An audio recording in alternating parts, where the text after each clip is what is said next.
David Copperfield. Abridged from the novel by Charles Dickens. I was born at Blunderstone in Suffolk, although unhappily my father had died 6 months before I was brought into the world. Miss Betsy Trotwood, my aunt, was the principal source of wealth in the family, and one March afternoon, shortly before I was born, when my mother was sitting by the fire, Miss Betsy unexpectedly put in an appearance. After my mother had recovered from this unannounced visitation, Aunt Betsy asked, "What do you call your girl?" "I don't know that it will be a girl yet, ma'am," replied my mother. "I have a presentiment it must be a girl. As I intend to be her godmother, I beg you to call her Betsy Trotwood Copperfield.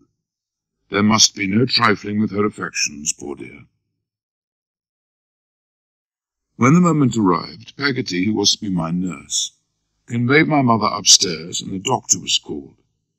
Later, when the doctor came downstairs and pronounced that the baby was a boy, my aunt never said a word, but put on her bonnet, fastened its strings, aimed a blow at the doctor's head, and vanishing like a discontented fairy, never to return to the house.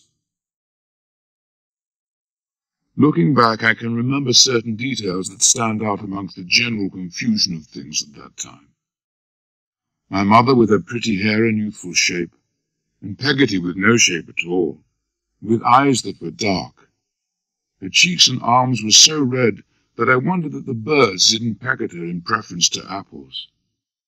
She would sometimes open her arms wide, take my curly head between them, and give it a good squeeze. Being very plump, whenever she made any little exertion such as this, some of the buttons on the back of her dress flew off. One day, Peggotty and I answered the bell at the garden gate. There was my mother, looking unusually pretty, I thought, and with her a gentleman with beautiful black hair and whiskers, who had walked home with us from church the previous Sunday. He patted me on the head. Somehow I decided immediately that I didn't like him or his voice, and in any case I was jealous that his hand should touch my mother's. I refused him my right hand, but rather gave him my left hand, which he shook heartily, saying I was a brave fellow. Soon he went away. Even to this day I can see him turn round in the garden and give us a last look with his ill-omened black eyes before the door was shut. Whether it was the following Sunday when I saw the gentleman again, or later, I cannot recall. But there he was in church, and once again walked home with us. Gradually I became used to seeing the gentleman with the black whiskers, although I liked him no better than I had at first, and felt the same uneasy jealousy of him. One autumn morning, Mr. Murdstone, I knew him by that name now, came on horseback. He took me for a ride. Looking at him closely made me think him, in spite of my misgivings, a very handsome man. We went to a hotel by the sea, where I heard a friend of his refer to my mother as the pretty little widow. "Take care, if you please," cautioned Mr. Murdstone. "Somebody's sharp," and he indicated me. We walked about the cliff after that and went home early in the evening. It seems to me at this distance of time as though it were the following day that Peggotty asked if I would like to go with her to stay at her brother's at Yarmouth. But it was probably about 2 months afterwards. I was quite ready to go. It touches me now to recollect how eager I was to leave my happy home, to think how little I suspected that I was leaving forever. On the way to Peggotty's brother, we made so many deviations up and down lanes, calling at different places, that I was quite tired and very glad when we saw Yarmouth. "Here's my ham," screamed Peggotty when we reached the public house, "growed out of all knowledge." Ham was waiting for us, a huge, strong fellow. He carried me on his back down lanes until we came out on the dull waste of the shore I'd seen earlier at a distance from our carriage. Ham motioned to me. "Yon's our house, Master Davy. There was a black barge, a kind of ancient boat, standing not far off, with an iron funnel sticking out of it for a chimney which was smoking cosily. "That's it," said Ham proudly. If it had been Aladdin's palace, I suppose I could not have been more charmed with the romantic idea of living in it. So in this perfect abode, the fortnight of my stay slipped away, varied by nothing but the variation of the tide. I am always reminded, when I hear or read of the name Yarmouth, of a certain Sunday morning on the beach. The bells were ringing for church, little Emily standing there, an orphan who had been taken in by old Mr. Peggotty, Ham lazily dropping stones in the water, and the sun, away at sea, just breaking through the heavy mist and showing us the outlines of the ships. At last the day came for going home. The nearer we drew to home, the more excited I was to get there, and to run into my mother's arms. The door opened, and I looked, half laughing and half crying for my mother. It was not she, but a strange servant. "Something's the matter, I'm sure. Where's Mamma?" I asked Peggotty, looking anxiously at her. "You see, dear, I should have told you before now," confessed Peggotty. "Master Davy, you've got a new pa."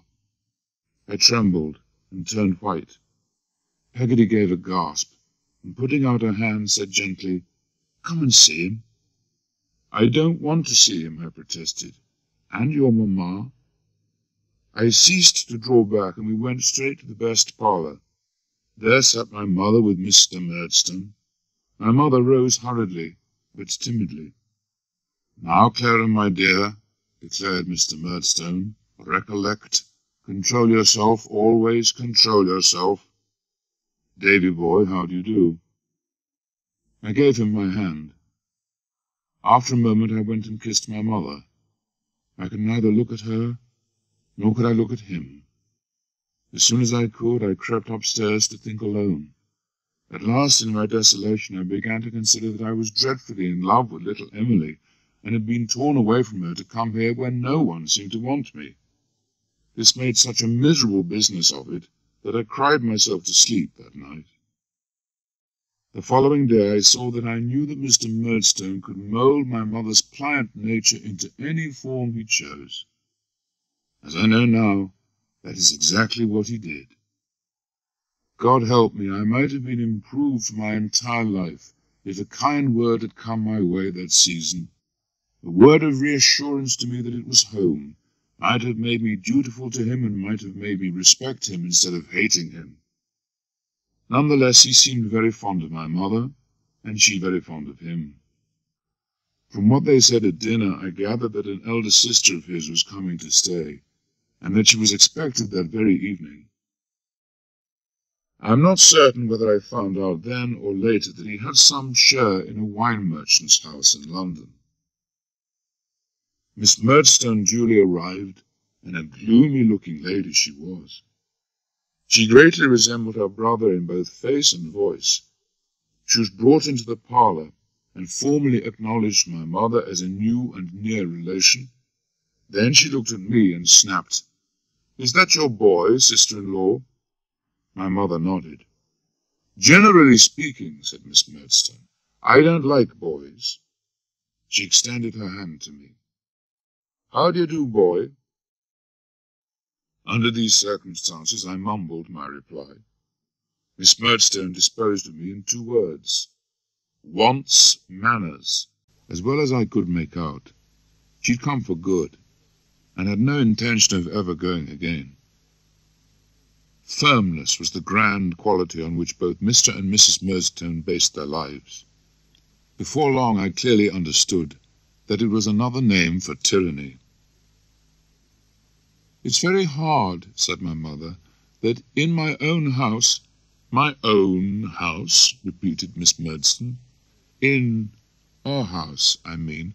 "I don't ask much," said my poor mother. "I'm not unreasonable. I only want to be consulted sometimes as a mere formality. Edward, I'm sure I'm not ungrateful. I know I have many faults, but not that. I was sorry for my mother's distress. I never knew my mother afterwards to give an opinion on any matter without first appealing to Miss Murdstone. There had been some talk on occasions of my going away to boarding school.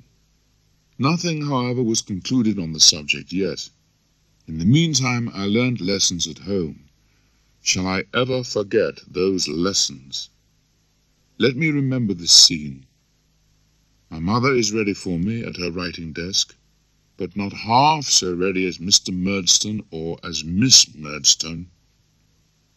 The very sight of these two had such an influence over me that I begin to feel that the words I have been at such pains to get into my head start sliding away. Even when the lessons were done, the worst is yet to come, in the shape of an appalling sum. It seems to me at this distance of time as if my unfortunate studies generally took this course. I could have done very well if I'd been without the Murdstones. The gloomy theology of theirs made all children out to be a swarm of little vipers, and they held that children in close proximity merely contaminated one another. The presence of the Murdstones thus prevented my learning, and as a result I was warned that I must be flogged. Mr. Murdstone walked me up to my room, with my head in his vice-like grip. It was only for a moment that I resisted him, for he hit me heavily an instant afterwards, and at the same time I caught his hand between my teeth and bit it through. It sets my teeth on edge to think of it. He beat me then, as if he would have beaten me to death. Then he was gone, and the door was locked outside. I was lying, fevered and hot, torn and raging on the floor. The next morning, Miss Murdstone appeared and told me that I was free to walk in the garden for half an hour and no longer. I did so, and did so every morning of my imprisonment, which lasted 5 days. During the morning of the 5th day, Miss Murdstone appeared as usual and told me I was going to be sent away to school. I went down to the parlour and there found my mother, very pale and with red eyes. They had persuaded her that I was a wicked fellow, and she was more sorry for that than for me going away. I felt it sorely. I tried to eat my parting breakfast, but could not. "Master Copperfield's box there," said Miss Murdstone, when the wheels were heard at the gate. At our parting, my mother hugged me and whispered, "I forgive you, my dear boy. May God bless you." Saddened at our separation, I got into the cart. After half a mile, we stopped. Peggotty burst from a hedge and climbed in. She took me in her arms without saying a word, crammed a bag of cakes and a purse into my pockets, and then she quietly got down from the cart and ran away. When the cart reached Yarmouth, in reply to the coachman's asking if Peggotty had a sweetheart, he gave me a message to write down. So, while waiting for the coach, I procured a sheet of paper and wrote a note to Peggotty. "My dear Peggotty, I have come here safe. Barkis is willing. My love to Mamma, yours affectionately, David. P.S. He says he particularly wants you to know Barkis is willing." The following day we reached London. What an amazing place London was to me when I saw it in the distance. I was taken to an inn, and presently a man entered and took me by the hand and led me from the office. "I take it you're the new boy?" he asked. "Yes, sir," I said without hesitation. I supposed I was. I didn't know. "I am one of the masters at Salem House," he explained. "It's by Blackheath." On the way we stopped for breakfast. We then found a coach in which I was put. Inside there were no other passengers, so I slept soundly until the coach stopped. A short walk took the master and me to Salem House. All about it was very quiet, and I remarked on this. The master seemed surprised at my not knowing that it was holiday time. I gazed upon the schoolroom into which he took me before he left. It was the most forlorn and desolate place I had ever seen. I went to the upper end of the room and came across a pasteboard placard which was lying on the desk, which bore these words: "Take care of him, he bites." I got up on the desk immediately, apprehensive that there was at least a dog underneath. The master, whose name was Mr. Mell, as I found out later, came back and asked me what I was doing up there. "I beg your pardon, sir," says I. "If you please, I am looking for the dog." "Dog?" says he. "What dog?" "Isn't it a dog, sir?" I asked. "Isn't what a dog?" "That's to be taken care of, sir. That bites, as the notice says." "No, Copperfield," he says gravely. "That's a boy. My instructions are, Copperfield, to put this placard on your back, and so I must do it." With that he tied the placard to my back. What I suffered from that placard nobody can imagine. I always fancied that somebody was reading it. I recollect that I positively began to have a dread of myself, as a kind of wild boy who bit. The first boy back was Tommy Traddles. He enjoyed my placard so much that he saved me by presenting me to every boy, saying, "Look here, here's a game." The great part of the boys were not so boisterous at my expense as I had expected. They could not resist the temptation of pretending I was a dog, and patting and smoothing me lest I should bite, and saying, "Lie down, sir," and calling me Towser. I was carried before J. Steerforth, another boy who was reputed to be a great scholar and very good-looking. I told him I had 7 shillings. "You'd better give them to me to take care of," he said. I hastened to comply with his friendly suggestion. "We must make it stretch as far as we can, that's all. I'll do the best in my power for you."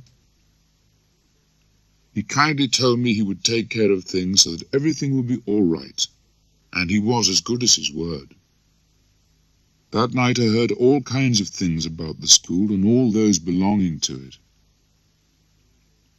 "Good night, young Copperfield," said Steerforth, as I made my way upstairs. "Remember, I'll take care of you." "You're very kind," I gratefully returned. "I'm very much obliged to you." I thought of him very much after I went to bed. In my eyes he was a person of great power. Poor Traddles! In a tight sky-blue suit that made his arms and legs like German sausages, he was the merriest and most miserable of all the boys. He was always being caned. He was very honourable, Traddles was, and held it as a solemn duty for the boys to stand by one another. He suffered for this on several occasions. Steerforth continued his protection of me and proved a very useful ally, since nobody dared provoke anyone whom he honoured with his friendship. However, he couldn't or didn't defend me from Mr. Creakle, the headmaster. Mr. Creakle had a little nose, a large chin, and a fiery red face. He liked to tug at my ear and announce that he was a Tartar, and all in all he was very severe with me. There was one advantage, the only one that I know of, in Mr. Creakle's severity. He found my placard in his way. When he came up or down behind the form in which I sat and wanted to make a cut at me in passing, the placard was in his way. For this reason it was soon taken off, and I saw it no more. In a school managed by sheer cruelty, whether it is presided over by a dunce or not, there is not likely to be much learnt. I believe our boys were generally as ignorant as a set of schoolboys as any that existed. They were too much troubled and knocked about to learn. They could no more learn to their advantage than any can do anything to advantage in a life of constant misfortune, torment, and worry. Steerforth's help urged me on. and although this did not save me from much in the way of punishments during the time I was there, I became something of an exception in that I steadily picked up crumbs of knowledge. In this I was much assisted by Mr. Mell, who had a liking for me that I am grateful to remember. The rest of that half-year is a jumble in my recollection of the daily life and struggle of our lives, of the waning summer and the changing seasons.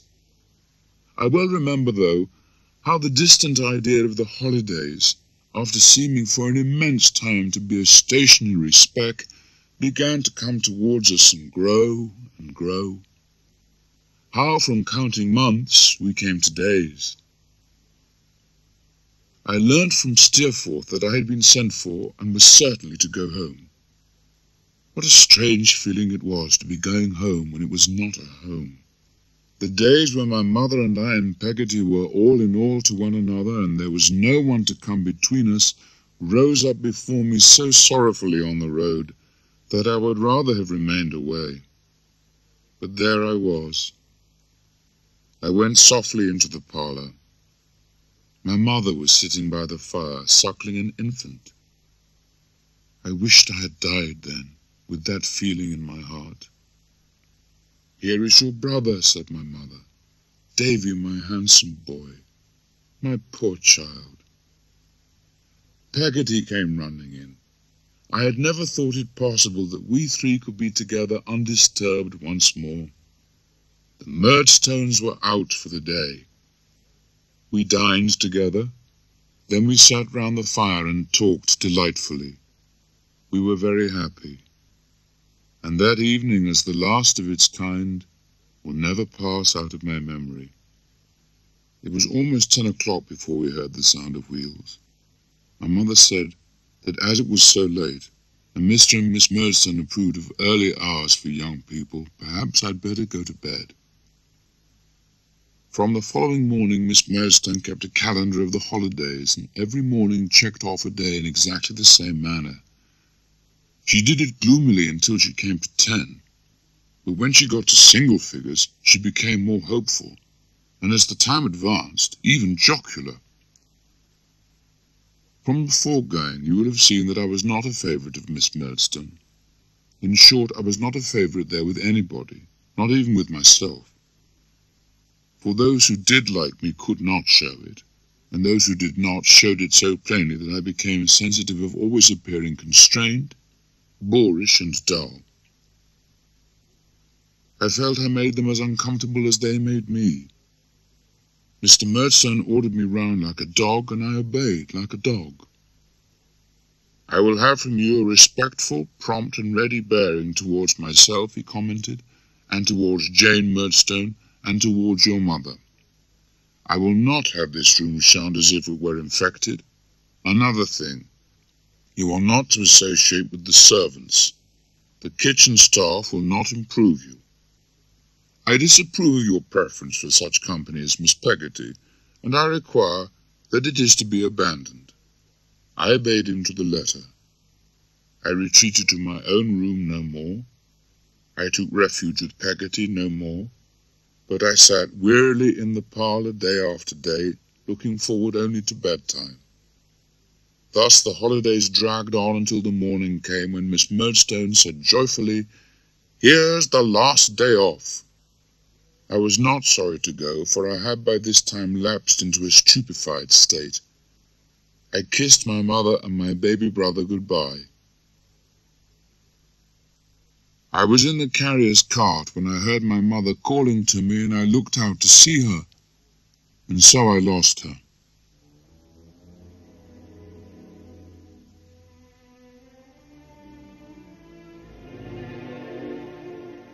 I pass over all that happened at school until my birthday came round in March. It was after breakfast, and we had been summoned in from the playground. I was called. "David Copperfield is to go into the parlour." I hurried away as instructed, and there I found Mr. Creakle sitting at breakfast and Mrs. Creakle with a letter in her hand. "David Copperfield," said Mrs. Creakle, "I want to speak to you very particularly. I have something to tell you, my child. You are too young to know how the world changes every day, and how people in it pass away. I looked at her earnestly. When you came away from home last, were they all well? Mrs. Creakle said, and after a pause, was your mamma well? I trembled, making no attempt to answer. Because, she said, I grieve to tell you that I hear this morning your mamma is very ill. Then I felt the burning tears run down my face. I now knew all. She is dead, I cried. Mrs. Creakle was kind to me. I cried, wore myself to sleep, and cried again. If ever child was stricken with sincere grief, I was. I was to go home the next night. I left Salem House upon the morrow afternoon. I little thought then that I left it never to return. The coach stopped off at Yarmouth. I was taken to a funeral parlour to be fitted by Mr. Orme, the undertaker. He told me that my brother was dead too. My wounds broke out afresh at this intelligence. At last the morbid work was finished. The sombre chaise arrived, drawn by a black horse with a long tail. When we reached home, I was in Peggotty's arms before I got to the door, and she took me into the house. She had not been to bed, I discovered, for a long time. As long as her poor dear Pretty was above ground, she said, she would never desert her. Miss Murdstone asked if I had been measured for my mourning, and I replied I had. And your shirts, said Miss Murdstone, have you brought 'em home? Yes, ma'am, I have brought home all my clothes. This was all the consolation that her firmness administered to me. Her brother now very seldom spoke to her, and never to me. He seems to be the only restless thing, except the clocks, in the whole motionless house. After the funeral, Peggotty told me what had taken place. From the moment of my knowing of the death of my mother, the idea of her being as she had appeared of late vanished from me. I only remembered her as the young mother of my earliest impressions. In her death, she winged her way back to her calm, untroubled youth, and cancelled all the rest of her life. As to my future, not a word was said. At last I mustered the courage to ask Miss Murdstone when I was going back to school, and she answered she believed I was not going back at all. There was a change in my condition. The restraint which had been put on me was quite abandoned. I was never sought out or inquired for. Peggotty was given a month's notice. At this she said to me, I'm going to my brother's first, Davy, for another fortnight's visit. Now, I've been thinking that perhaps, as they don't want you here at present, you might be let to go along with me. The idea of being again surrounded by those honest faces, shining welcome on me, made a calm of my heart. Peggotty agreed to ask Miss Murdstone if I could go. Humph, responded Miss Murdstone. Since it is of more importance than anything else, it is of paramount importance that my brother should not be disturbed or made uncomfortable. I suppose I'd better say yes to your request. So the permission was given. When the month was out, Peggotty and I were ready to depart. Mr. Barkis, the carrier, sat in his usual place on the cart. He shuffled near Peggotty, and I could not help observing that he seemed to think he had hit upon a wonderful expedient for expressing himself in a neat, agreeable, and pointed manner, without the inconvenience of inventing conversation. Mr. Peggotty and Ham waited for us at the old place. As we were left, Barkis called out, "I say, it was all right." "Oh," I answered, not understanding. "You know who was willing?" explained my friend. "It was Barkis, and Barkis only."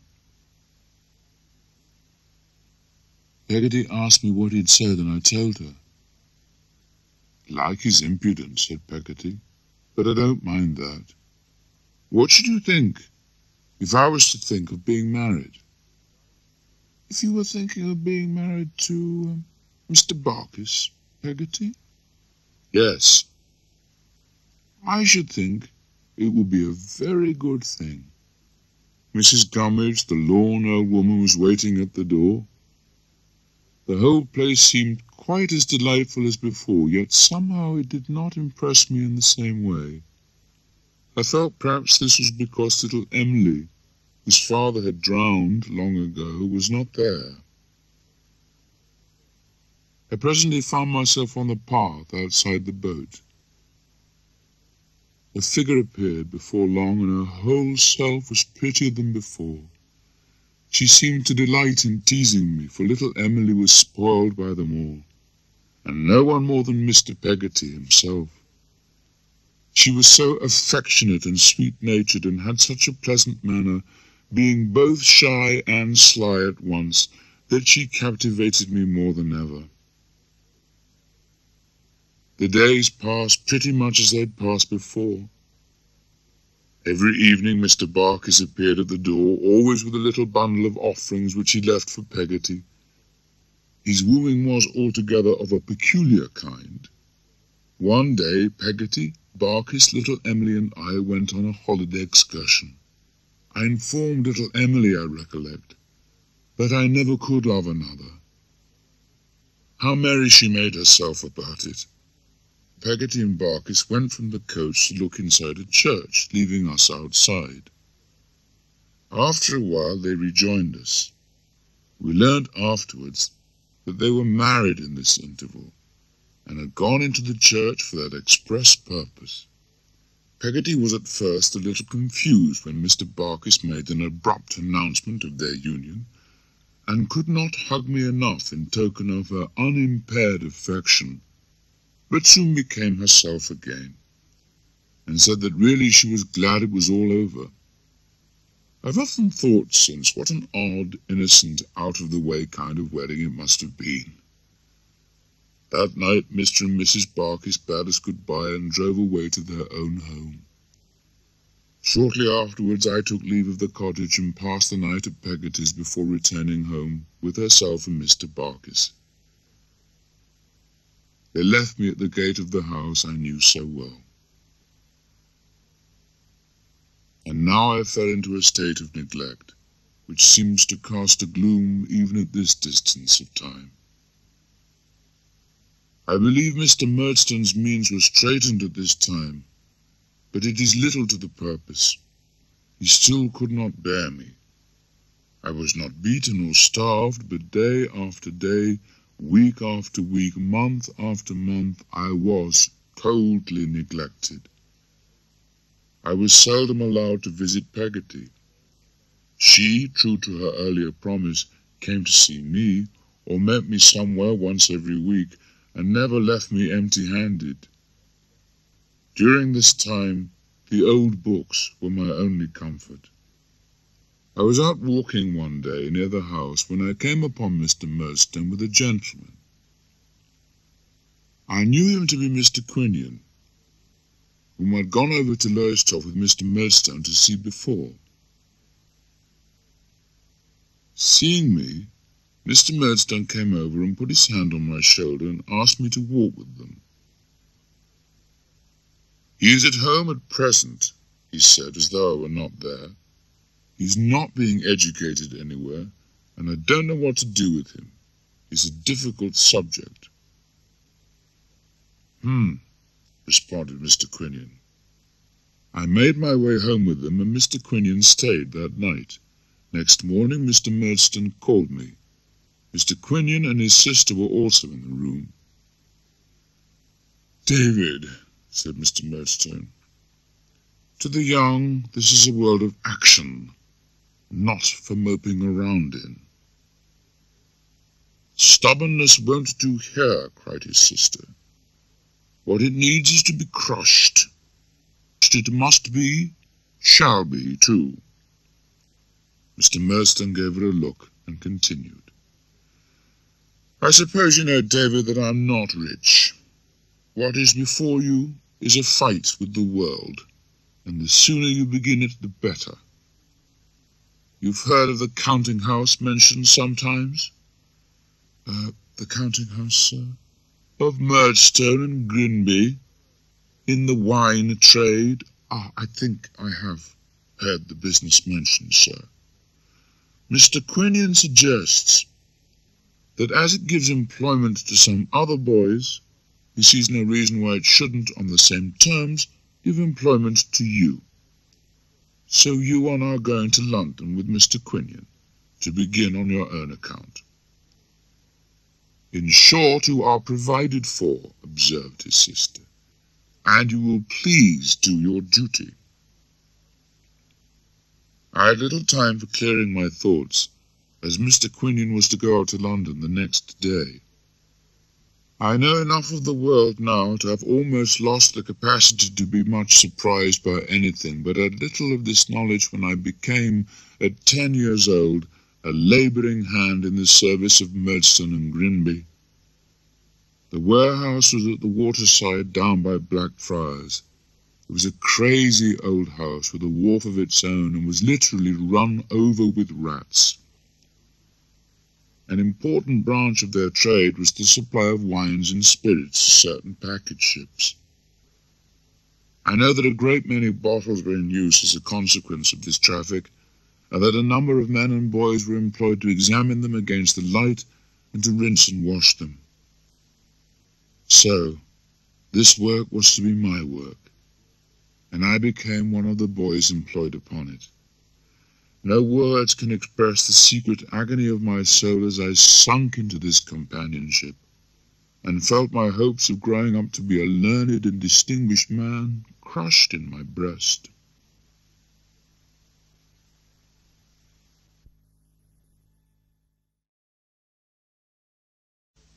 At 12:30 one day, Mr. Quinion beckoned to me.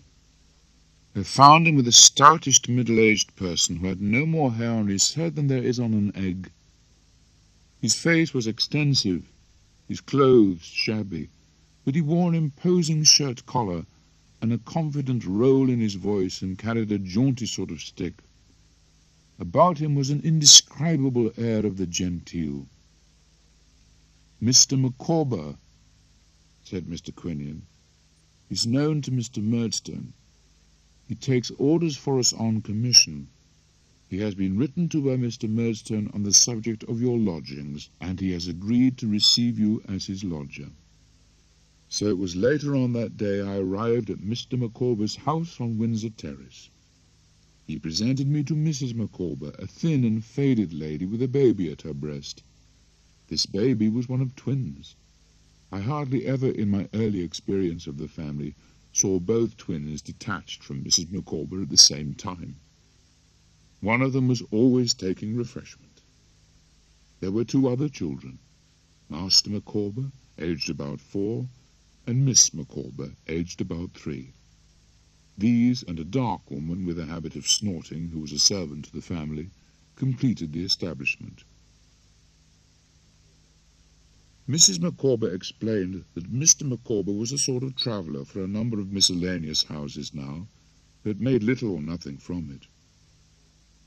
If Mr. Micawber's creditors will not give him time, explained Mrs. Micawber, they must take the consequences, and the sooner they bring it to an issue, the better. Poor Mrs. Micawber. The only visitors I ever saw or heard of were the creditors. They used to come at all hours, and some of them were quite ferocious.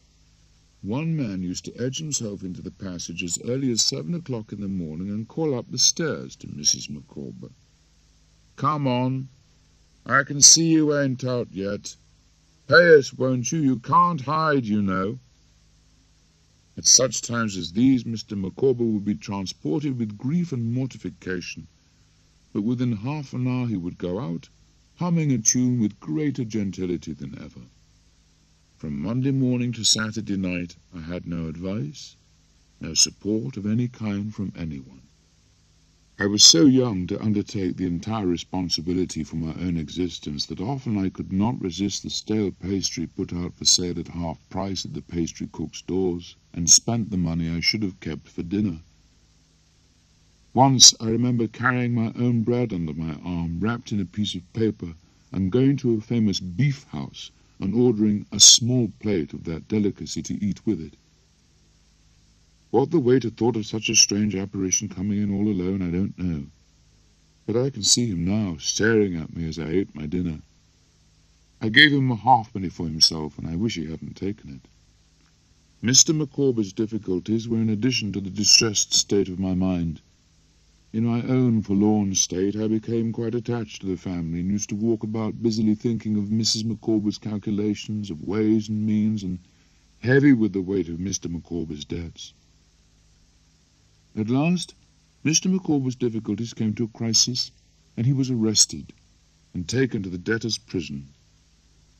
At last, Mrs. Micawber informed me that her family had decided that Mr. Micawber should petition for release, which would set him free, she expected, in the matter of 6 weeks. Meanwhile, the household furniture came to be sold for the family's benefit. Who sold it, I don't know, but sold it was, and carried away in a van. With the few remaining possessions we encamped, as it were, in the 2 parlours of the emptied house in Windsor Terrace. I've no idea for how long, though it seemed to me an age. In due course, Mr. Micawber's petition was ripe for hearing, and that gentleman was ordered to be discharged under the Act, to my great joy. On hearing this news, I asked Mrs. Micawber what they intended to do. "My family are of the opinion," she replied, "that something might be done for a man of his ability in the Custom House. It is their wish that Mr. Micawber should go to Plymouth." "And will you go too, ma'am?" I asked. "I will never desert Mr. Micawber. He may have concealed his difficulties from me. I recall the pearl necklace and bracelets which I inherited from my mamma being disposed of for less than half their value, and the set of coral has actually been thrown away for nothing. But I will never desert Mr. Micawber." I passed my evenings with Mr. and Mrs. Micawber during the remaining term of our residence under the same roof. On the last Sunday we were together, Mr. Micawber spoke to me confidentially. "My dear young friend, my advice to you is never do tomorrow what you can do today. Procrastination is the thief of time. My other piece of advice to you already know. Annual income £20, annual expenditure £19, 19 shillings and 6 pence, result happiness. Annual income £20, annual expenditure £20 and 6 pence, result misery. The blossom is blighted. In short, you are forever flawed, as I am." After which he borrowed a shilling from me, gave me a written order for the amount, put away his pocket handkerchief, and cheered up.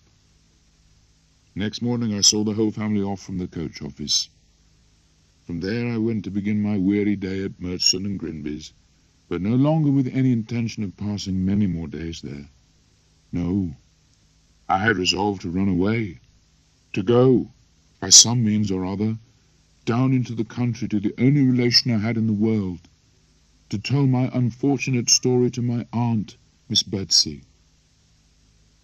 However, as I did not know where Miss Betsy lived, I wrote a long letter to Peggotty and asked her if she remembered. In the course of that letter, I told Peggotty I had particular occasion for half a guinea. Peggotty's answer soon arrived and was full of affectionate devotion. She enclosed the half-guinea and told me that Miss Betsy lived near Dover. I decided to set out at the end of that week. 5 days later, my money was all gone. I was hungry, thirsty, and worn out. I was minus my waistcoat and jacket, which I had pawned on the way to buy food. Having slept under haystacks, one night I passed outside my old school of Salem. I was no longer a presentable sight. I went into a little shop near Dover and inquired if they could have the goodness to tell me where Miss Trotwood lived. A young woman who was being served turned round on hearing me. "My mistress," she said. "What do you want with her, boy?" "I want," I replied, "to speak to her, if you please." "To beg of her, you mean," retorted the maid. She told me I could follow her, and soon we came to a neat cottage with cheerful bow windows. With a strong consciousness of my disreputable appearance, I waited to introduce myself to my formidable aunt. I was on the point of slinking off, when there came out of the house a lady with a handkerchief tied over her cap, a pair of gardening gloves on her hands, and carrying a great knife. I knew her immediately to be Miss Betsy. "Go away," ordered Miss Betsy, shaking her head and making a distant chop in the air with her knife. "Go along! No boys here!" She marched to a corner of her garden and stopped to dig up some little root there. I went softly and stood beside her. "If you please, ma'am," I began. She started and looked up.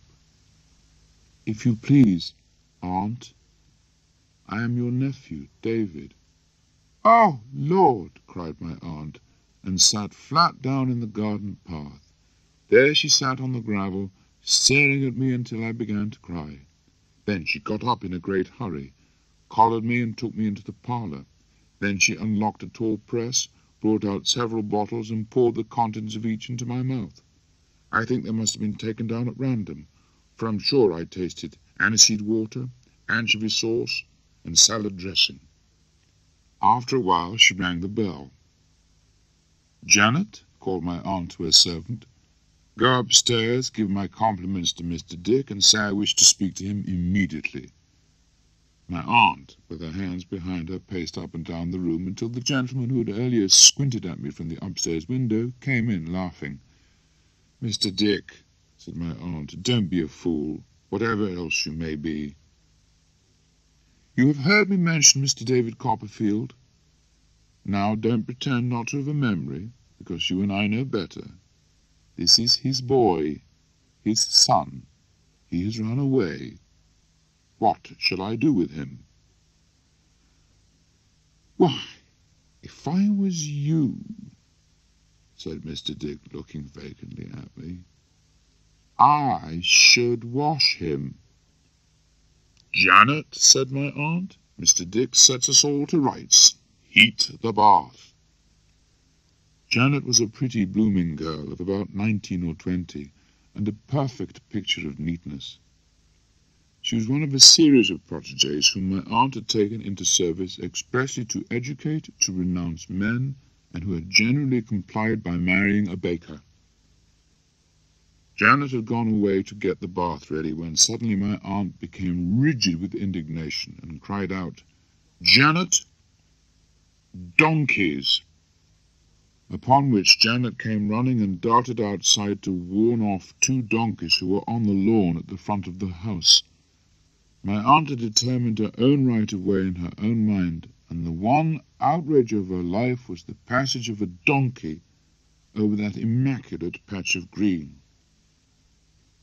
The bath was a great comfort, and later I was taken up to bed like a prisoner, my aunt going in front and Janet bringing up the rear. I remember how I sat for a long time that first evening looking at the moonlight on the water. Finally I turned my eyes away and yielded to the sensation of gratitude and rest which the sight of the white curtained bed inspired. On going down in the morning, I found my aunt musing profoundly over the breakfast table. I sat blushing under my aunt's close scrutiny. "Hello," said my aunt suddenly after a long time. "I have written to him, to your father-in-law. I have told him where you are. "Oh, I can't think what I shall do," I exclaimed, "if I have to go back to Mr. Murdstone." My spirits sank, and I became very downcast and heavy of heart. My aunt, without appearing to take much heed of me, completed a number of household tasks, then sat down with her workbox. "I wish you'd go upstairs," she said after a while, "and give my compliments to Mr. Dick. I'd be glad to know how he is getting on with his memorial." Mr. Dick was a protege whom my aunt had saved from an asylum. He was a friendly soul. He made kites, and I helped him fly them. He also spent much time writing a memorial that was never finished, because he could never square his own birthday with the date on which Charles I lost his head. In fact, I found out that Mr. Dick had been upwards of 10 years endeavouring to keep King Charles I out of the memorial, but he'd been constantly getting into it, and was there now. At length a reply from Mr. Murdstone came, and my aunt informed me to my infinite terror that he was coming to speak to her himself on the next day. On the following morning, my aunt was a little more imperious and stern than usual, but I observed no other signs of her preparing herself to receive the visitor. It was late when she gave a sudden alarm of "Donkeys!" "Go along with you!" cried my aunt. "How dare you trespass? Go along!" In fact, it was Miss Murdstone on a donkey. She dismounted and was waiting with her brother on the steps in an instant. My aunt took no further notice of their presence until they were finally announced by Janet. "Shall I go away?" I asked, trembling. "No, sir," replied my aunt. "Certainly not." I saw Mr. and Miss Murdstone enter the room. My aunt observed Mr. Murdstone with a keen look. "You are the Mr. Murdstone who married the widow of my late nephew?" "I am." "You'll excuse me for saying, sir," returned my aunt, "that I think it would have been a much better thing if you had left that poor child alone. You were a tyrant to the baby, and you broke her heart. She was a loving child, and through the callous misuse of her weakness you gave her the wounds she died of. You begin to break her like a caged bird, and wear her life away by teaching her to sing your notes. You tormented the poor boy here, so that the very sight of him brings a disagreeable remembrance. Ah, you needn't wince, I know it's true." I noticed now that though the smile was on Mr. Murdstone's face still, his colour had gone in a moment. "Good day, sir," returned my aunt, "and good-bye, and good day to you, ma'am," she continued, turning to the sister. "Let me see you try and ride a donkey over my green again, and as sure as you have a head upon your shoulders, I'll knock your bonnet off and tread on it." At this the two visitors walked haughtily out of the cottage. Mr. Dick was called into the room. My aunt spoke. "You consider yourself guardian, jointly with me, of this child, Mr. Dick." "I shall be delighted," said Mr. Dick. "Very good," returned my aunt. "Then that's settled. From now on we will call you Trotwood Copperfield." Thus I began my new life, in a new name, and with everything new about me. Mr. Dick and I soon became the best of friends, and very often when his day's work was done we went out together to fly the great kite. "Trot," said my aunt one evening, "we must not forget your education. Should you like to go to school at Canterbury?" I replied that I should like it very much. I was in fact greatly elated by this. "Is it a large school, aunt?" I asked. "Why, I don't know," said my aunt. "We are going to Mr. Wickfield's first." For the time being I asked for no more information about Mr. Wickfield. When we reached Canterbury we stopped at a very old house bulging over the road. "Is Mr. Wickfield at home, Heap?" asked my aunt. "Yes, ma'am. Mr. Wickfield is indeed at home, replied Uriah Heep. We went into Mr. Wickfield's room. I soon found out that he was a lawyer. What wind blows you here? Not an ill wind, I hope, he asked. No, said my aunt. I have not come here for advice on the law. She indicated me. This is my grand-nephew. I have adopted him and brought him here to put him into a school where he may be thoroughly well taught and well treated. At the best we have, replied Mr. Wickfield. Your nephew would be unable to board just now. At this he went out of the room with my aunt. They were not so successful with their inquiries as I could have wished, for though the advantages of the school were undeniable, my aunt had not approved of the boarding-houses proposed for me. "I'll tell you what you can do," said Mr. Wickfield on their return. "What's that?" inquired my aunt. "Leave your nephew here. He's a quiet fellow, and therefore he won't disturb me at all. It's a capital house for study." My aunt evidently liked the offer, though she was delicate of accepting it. So did I. And so my aunt sent me to school at Dr. Strong's in Canterbury, and Mr. Wickfield and I were cared for by his daughter Agnes, a happy, capable girl, with whom I was soon the best of friends. The other person in the house was Uriah Heep. He was a cadaverous, red-haired youth with hardly any eyebrows and no eyelashes. His red-brown eyes were so unsheltered I wondered how he went to sleep. Uriah sat late at night improving his legal knowledge so that he might one day become a solicitor. As he read, his lank forefinger followed every line, making clammy tracks along the page like a snail. "I suppose you're quite a great lawyer," I said, after watching him for some time. "Me, Master Copperfield?" replied Uriah. "Oh, no, I'm a very humble person. I'm well aware that I'm the humblest person going. My mother is likewise a very humble person. My father's calling was humble. He was a sexton. Mr. Wickfield is a most excellent man, Master Copperfield. If you have known him long, you will know it, I am sure, much better than I can inform you." I replied that I was certain he was, but I had not known him long myself, though he was a friend of my aunt's.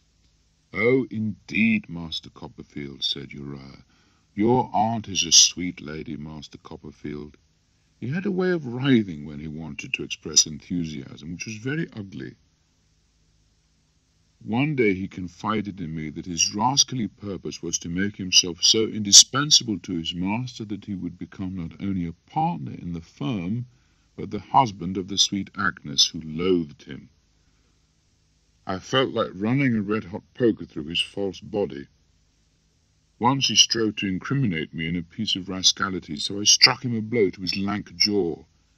His retaliation was to ask how I could do such a thing, to say that he'd always liked me, and that he forgave me. His eyes, as he then looked at me, seemed to take every shade of colour that could make the eyes ugly. "You forgive me?" I said disdainfully. "I do, and I know you can't help yourself," responded Uriah. "I will be a friend to you in spite of you." I let him know that I should expect from him what I'd always expected, the worst, and left him. But he knew me better than I knew myself. If he had openly exasperated me, it would have been a relief and a justification, but he had put me on a slow fire, on which I lay tormented half the night. One day I visited him at home. After a while I had begun to be a little uncomfortable and to wish myself free of the visit, when a figure coming down the street passed the door. It was Mr. Micawber. I cannot say I was glad to see Mr. Micawber there, but I was glad to see him in person, and I shook hands with him, inquiring after Mrs. Micawber. "Thank you," said Mr. Micawber. "She is tolerably convalescent. She will be rejoiced, Copperfield. to renew her acquaintance with one who has proved such a worthy minister at the sacred altar of friendship. I said I should be delighted to see her, so we went off to the inn where he was staying. Mrs. Micawber was amazed at my unexpected arrival, but very glad to see me. "I thought you were in Plymouth, ma'am," I commented. "We went to Plymouth, but the truth is, they would rather not have a man of Mr. Micawber's abilities in the custom-house. In fact, our reception was so cool that only one obvious course was left, to borrow the money to return to London. But it is clear that a family of 6 cannot live upon air." "Certainly, ma'am," I said. "The opinion is," continued Mrs. Micawber, "that Mr. Micawber should turn his attention to the coal trade. Nothing, as yet, has turned up. We are presently waiting for a remittance from London to discharge our pecuniary obligations at this hotel." I felt the utmost sympathy for Mr. and Mrs. Micawber. When I took leave of them, they both pressed me to dine with them before they went away, and that I could not refuse. We had a beautiful dinner. Mr. Micawber was so convivial, I never saw him such good company. In a word, I never saw anybody so thoroughly jovial as he was, down to the last moment when I took a hearty farewell of himself and his amiable wife. Consequently, I was not prepared the next morning to receive the communication from Mr. Micawber which stated that there was now no hope of the remittance. I was so shocked I ran towards the little hotel immediately, but halfway there I met the London coach, with Mr. Micawber within and Mrs. Micawber sitting at the back. So, with a great weight off my mind, I returned to school. I am doubtful whether I was at heart glad or sorry when my school days drew to an end. My aunt and I had held many grave deliberations on the calling to which I should be devoted. Mr. Dick had regularly assisted at our councils. He never made a suggestion, except one, when he suddenly proposed that I should be a brazier. "I tell you what," said my aunt one morning towards Christmas, "as this knotty problem is still unsettled, suppose you were to take a little journey in the meantime." "Of all the things in the world, aunt, I should like it best." "Well," continued my aunt, "that's lucky, although it is but natural and rational that you should like it." "I hope so, aunt." "I shall therefore send you upon your trip to London on your own." I was shortly afterwards fitted out with a handsome purse of money, together with a portmanteau, and tenderly dismissed upon my expedition. I took a seat upon the box of the London coach. We went to the Golden Cross at Charing Cross, then a mouldy sort of establishment in a close neighbourhood. Here I was left. A waiter showed me into the coffee-room, and a chambermaid introduced me to my small bedchamber. After dinner I ordered wine. I thought it flat, but I was bashful enough to drink it and say nothing. Being then in a pleasant frame of mind, I resolved to go to a play. It was Covent Garden Theatre I chose, and there I saw Julius Caesar. I came out into the rainy street at 12 o'clock at night. The unceremonious pushing and shoving I then received put me on the road back to the hotel, whither I went recalling the glorious vision that I had just seen on the way. I was so filled with the play that I was not sure when the figure of a handsome, well-built young man, who was also in the hotel, became a real presence to me. At last I rose to go to bed, and in going towards the door I once again passed this person. I went up to him and said, "Steerforth, you don't remember me, I'm afraid." "My God," he suddenly exclaimed, "it's little Copperfield. I knew you immediately. You're so easily remembered. Well, I am on an expedition of duty, for my mother lives but a little way out of town. I decided to remain here tonight instead of going on. He invited me to breakfast the next morning at 10 o'clock. I found him snug in a private apartment. "Now, Copperfield," said Steerforth, "I should like to hear what you are doing, and where you are going, and all about you. I feel as if you were my own property." Glowing with pleasure to find that he had still this interest in me, I told him how my aunt had proposed the little expedition that I had before me, and where I intended to go. "As you appear to be in no hurry, then," he suggested, "come home with me to Highgate and stay a day or two. You will be pleased with my mother, and she will be pleased with you." Lunch succeeded sightseeing, and it was dusk when the stagecoach stopped at an old brick house at Highgate on the summit of the hill.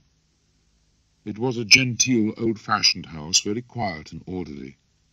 I met Steerforth's mother and her companion, a strange creature named Rosa Dartle. Rosa had black hair, eager black eyes, a scar on her lip, and she was very thin. I asked Steerforth if Miss Dartle was clever, and he said that she was all edge. "What a remarkable scar that is on her lip," I mentioned. Steerforth looked uncomfortable at this, and then admitted that he had done it. As a young boy, Rosa had exasperated him, and so he threw a hammer at her. A promising young angel I must have been. Before dinner was done, Mrs. Steerforth was speaking to me about my intention of going down to Suffolk. On a whim, I said how glad I should be if Steerforth would go there with me, and explaining to him that I was going to see my old nurse and Mrs. Peggotty's family. I reminded him of the boatman he'd seen when they had visited the school. "Oh, that bluff fellow," said Steerforth. "He also had a son with him, hadn't he?" "No, that was his nephew," I replied, "whom he adopted as a son. He has a pretty niece, too, whom he adopted as his daughter." "It would be worth the journey," said Steerforth, "to see those sort of people together in their boat, and to be one of them." "Those sort of people!" exclaimed Miss Dartle. "Are they really animals and clods and beings of another order?" "Why, there's a pretty wide divide between them and us," replied Steerforth with indifference. The rest of the week passed away in a most delightful manner. It went rapidly, and yet it gave me so many occasions for knowing Steerforth better and admiring him more in 1,000 respects that at its close I seemed to have been with him for a much longer time. He made up his mind to go with me to the country, and the day arrived for our departure. We went down by the mail, going straight to bed on our arrival and breakfasting late on the following morning. I then gave Steerforth minute directions for meeting me at Mr. Barkis's residence and went out alone. I called on Mr. Omer and his daughter Minnie. Mr. Omer spoke of Emily. "When she got a situation," said Mr. Omer, "to keep a fractious old lady company, they didn't agree very well, and she didn't stop. At last she came here, apprenticed for 3 years. Nearly 2 of 'em are over, and she's been as good a girl as ever was, worth 6 of any other girls." I had no doubt that she was close by, and Mr. Omer nodded at my asking. Looking through the glass in the door of the parlour, I saw her sitting at her work. When I saw her, she seemed the most beautiful creature with cloudless blue eyes that had ever looked into my childish heart. I was too bashful to step in and speak to her, but I acquainted myself with the hour at which she left of an evening, in order that my visits might coincide. Taking leave of Mr. Omer, I went on to my dear old Peggotty's. There she was, in her tiled kitchen, cooking dinner. "Peggotty," I cried at her. She exclaimed, "My darling boy!" and we both burst into tears, and were locked in each other's arms. What a pride she showed, what joy! I had never laughed and cried in all my life more freely than I did that morning. I learnt that Mr. Barkis was unwell with the rheumatics. "Barkis will be so glad at your coming," said Peggotty. "It'll do him more good than pints of lineament." So I went upstairs with her, and having waited for a minute outside the door, presented myself to the invalid. He received me with absolute enthusiasm. A slow, rheumatic smile crossed his face. He said that he did not regret having been willing to marry Peggotty. Then he asked his wife to get me a good dinner, turned us out of his room, and endured unheard-of agonies in crawling out of bed alone and taking a guinea from its hiding-place. He groaned on until he had got into bed again, still suffering, no doubt, from his martyrdom. Then he called us in, pretending to have just woken from a brief, refreshing sleep, and produced the guinea from under his pillow, with which to pay for my entertainment. Peggotty informed me that the carrier's illness had resulted in his becoming a little more near than before. It was not long before Steerforth arrived.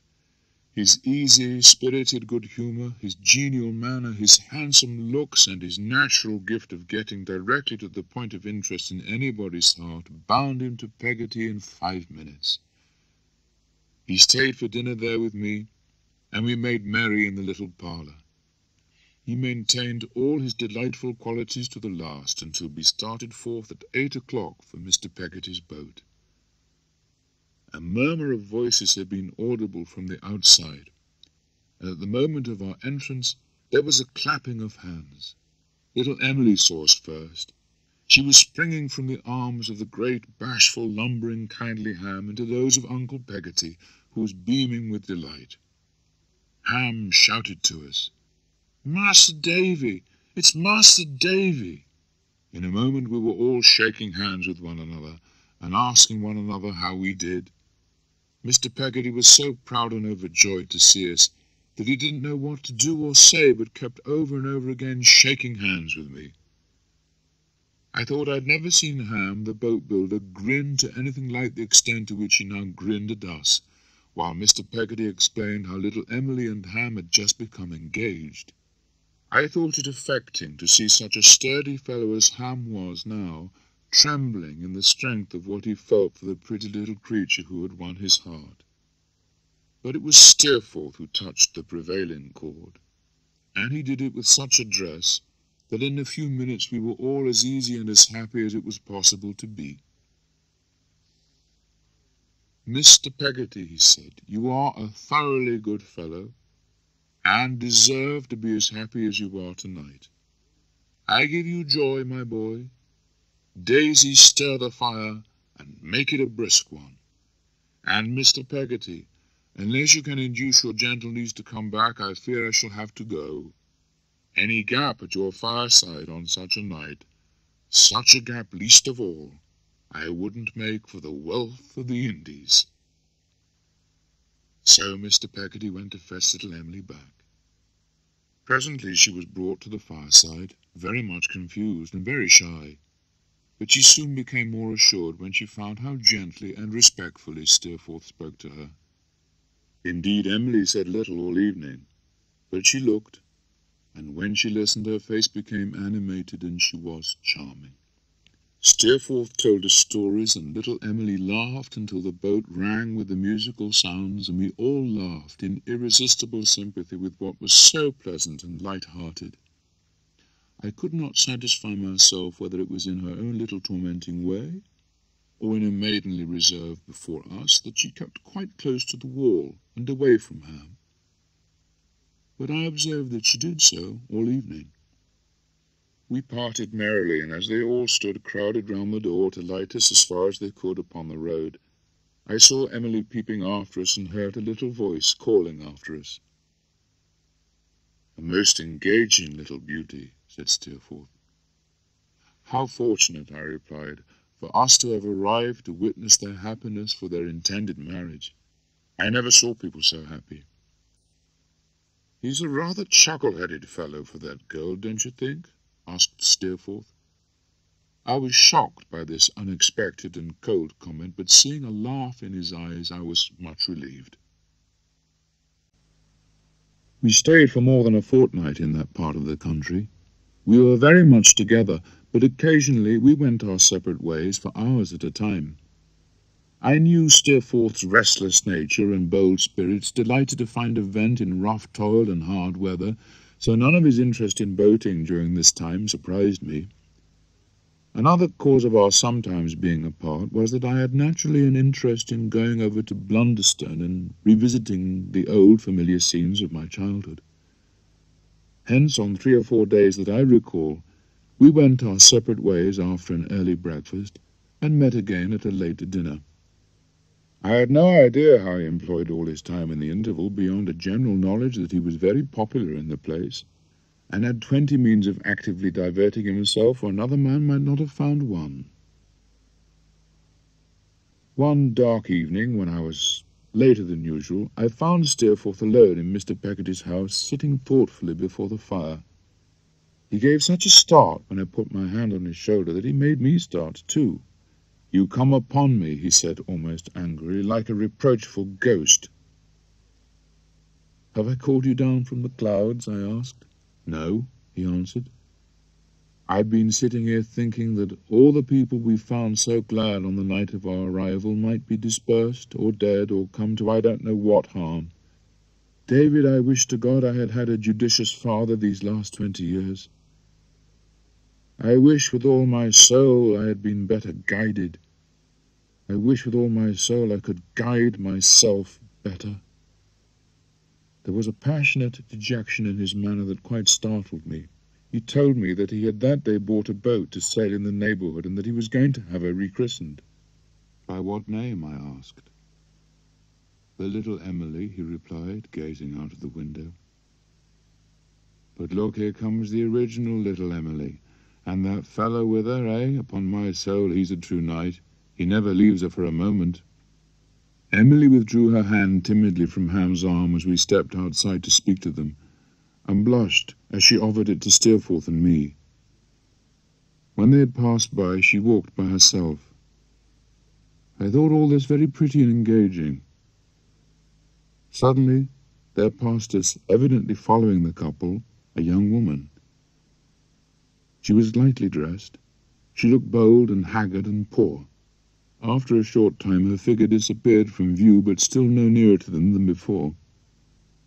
"That is a black shadow to be following that girl," said Steerforth, standing still. "What does it mean?" Later I was surprised when I came to Mr. Barkis's house to find Ham walking up and down in front of it, and still more surprised to learn from him that Emily was inside. I asked him why he wasn't inside too. He replied, "It's a young woman, sir, a young woman that Emily knowed once, and don't ought to know no more. It's a poor woman, Master Davy, as is trod under foot by all the town.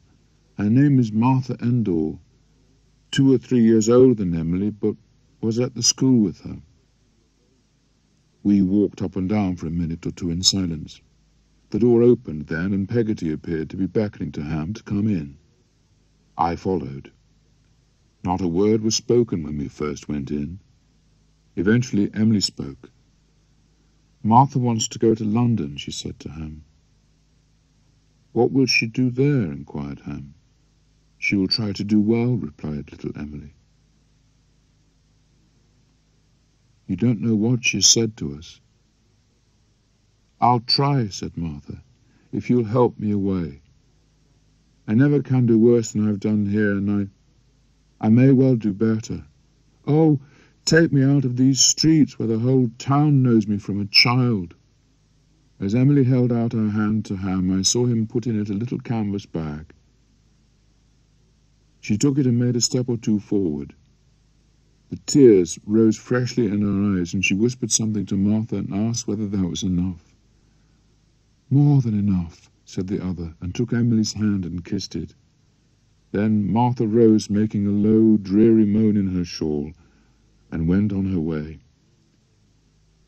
When the door had closed, little Emily glanced up at us and then hid her face in her hands. "Don't, Emily," pleaded Ham. "It doesn't ought to cry so pretty." "Oh, Ham," she exclaimed, still weeping pitifully, "I'm not as good a girl as I ought to be. I know I have not the thankful heart sometimes as I ought to have. But I am happy at the sight of you, and I am happy all day long in the thoughts of you," replied Ham touchingly. I saw Emily do that night what I'd never seen her do before. I saw her innocently kiss her chosen husband on the cheek, and creep close to his bluff form as if it were her best support. When I awoke the next morning, I thought very much of little Emily. While at breakfast, a letter was delivered to me from my aunt. It was time for the journey home, and so we departed to the regret of all concerned, and left a great many people very sorry behind us. On my return home, my aunt followed up on the subject of her letter. When the supper table was cleared, she began, "Well, what do you think of the plan to be articled? Or have you not begun to think about it yet?" "I have thought a good deal about it, my dear aunt, and I have talked a good deal about it with Steerforth. I like it very much indeed." "Well," said my aunt, "that's cheering." Then she spoke of the arrangement and cost. She continued, "All is agreed and understood between us now, and we need talk of this no more. Give me a kiss, and we'll go to the Commons after breakfast tomorrow." At about midday the next day, we set off for the offices of Messrs. Spenlow and Jorkins in Doctors' Commons. My aunt had agreed to pay my principal, Mr. Spenlow, £1,000 to have me articled. She had a general opinion that in London every man she saw was a pickpocket, and so she gave me her purse to carry for safekeeping. A few dull courts and narrow ways brought us to the offices of Spenlow and Jorkins. Mr. Spenlow was fetched and came hurrying in. As he spoke, I was dismayed by the description of his terrible partner, Jorkins. But I found out afterwards that he was a mild man, but of a heavy temperament. It was settled that I should begin my month's probation, articled in law, as soon as I pleased. Days and weeks slipped away, and I was duly articled to Spenlow and Jorkins. I had an allowance of £90 a year from my aunt. My rooms were paid for 12 months in advance. A week or two after I was articled, Mr. Spenlow asked if I would do him the favour of coming down and staying with him in the country. It was a very pleasant journey going down, during which Mr. Spenlow gave me some hints in reference to my profession. I listened to all this with attention. We went into the house, which was cheerfully lit. "Where is Miss Dora?" asked Spenlow of the servant who greeted us. Dora, I thought. What a beautiful name. We turned into a room near at hand, and I heard Mr. Spenlow's voice say, "Mr. Copperfield, may I introduce my daughter Dora, and Dora's confidential friend?" It was all over in a moment. I had fulfilled my destiny. I was both a captive and a slave. From the first moment that I saw her, I loved Dora Spenlow to distraction. She was more than human to me. She was a fairy and a sylph. I wallowed in an abyss of love from that first instant. "I have seen David Copperfield before," observed a well-remembered voice. The speaker was Dora's confidential friend, Miss Murdstone. A bell rang, which Mr. Spenlow said was the first dinner bell, so I was obliged to go off to dress. I could only think of the captivating, girlish, bright-eyed, lovely Dora. What a form she had, what a face she had, what a graceful, enchanting manner. I don't remember who was there at dinner except Dora. I have not the least idea what we had for dinner. All I could think of was Dora. My impression is that as I dined I was only aware of Dora, and sent away 6 plates untouched.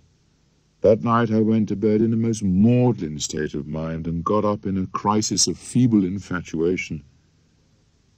It was a fine morning, and I thought I would take a stroll before breakfast. I had not been walking long when I turned a corner and met Dora. I never saw such curls. How could I? For there never were such curls as those she shook out to hide her blushes. "You are not very intimate with Miss Murdstone, are you?" asked Dora. "No," I replied, "not at all so." "She is a tiresome creature," commented Dora, pouting. I can't think what Papa can have been about when he chose such a vexatious thing to be my companion. Who wants a protector anyway? I'm sure I don't want one. Miss Murdstone came looking for us and found us. She took Dora's arm in hers and marched us into breakfast. How many cups of tea I drank because Dora made it, I don't know. But I perfectly remember that I sat swilling tea until I felt my whole nervous system, if I had any in those days, must have gone by the board. We had a quiet day. Miss Murdstone sat with her homily before her, with her eye on us, keeping guard vigilantly. Mr. Spenlow and I departed early the following morning. Once back in the sleepy old court, I had daydreams about Dora. I don't mean that I dreamt on that day alone, but day after day, week after week, and from term to term, I walked miles daily in the hope of seeing her. I now became secretary to my old tutor, Dr. Strong, and began to write in earnest. Great was the labour, priceless the reward. Dora must be won at all costs. I learned shorthand and induced my friend Traddles, whom I had found studying for the bar, to recite the parliamentary debates so that I might take them down as he spoke. The inconsistency and recklessness displayed by Traddles in his recollections of Parliament as he obliged me was not to be exceeded by any real politician. About this time I visited Steerforth again before setting out once more to see my friends at Yarmouth. That evening I went with Steerforth into his room to say good night. "Good night," said I. "My dear Steerforth, I shall be gone before you wake in the morning." "Good night." He was unwilling to let me go, and stood holding me with a hand on each of my shoulders. "If anything should ever separate us, you must think of me at my best, old boy. Come, let us make a bargain. Promise you will think of me at my best if circumstances should ever part us." "You have no best to me, Steerforth," said I, "and no worst. You are always equally loved and cherished in my heart." We shook hands and parted. I was up with the dull dawn, and in that silent hour I left him. Nevermore. Oh, God forgive you, Steerforth, was I to touch that passive hand in love and friendship. Never, nevermore. I got down to Yarmouth in the evening. I first called upon Mr. Omer and his daughter. The report was that Mr. Barkis was as bad as could be, and that he was quite unconscious.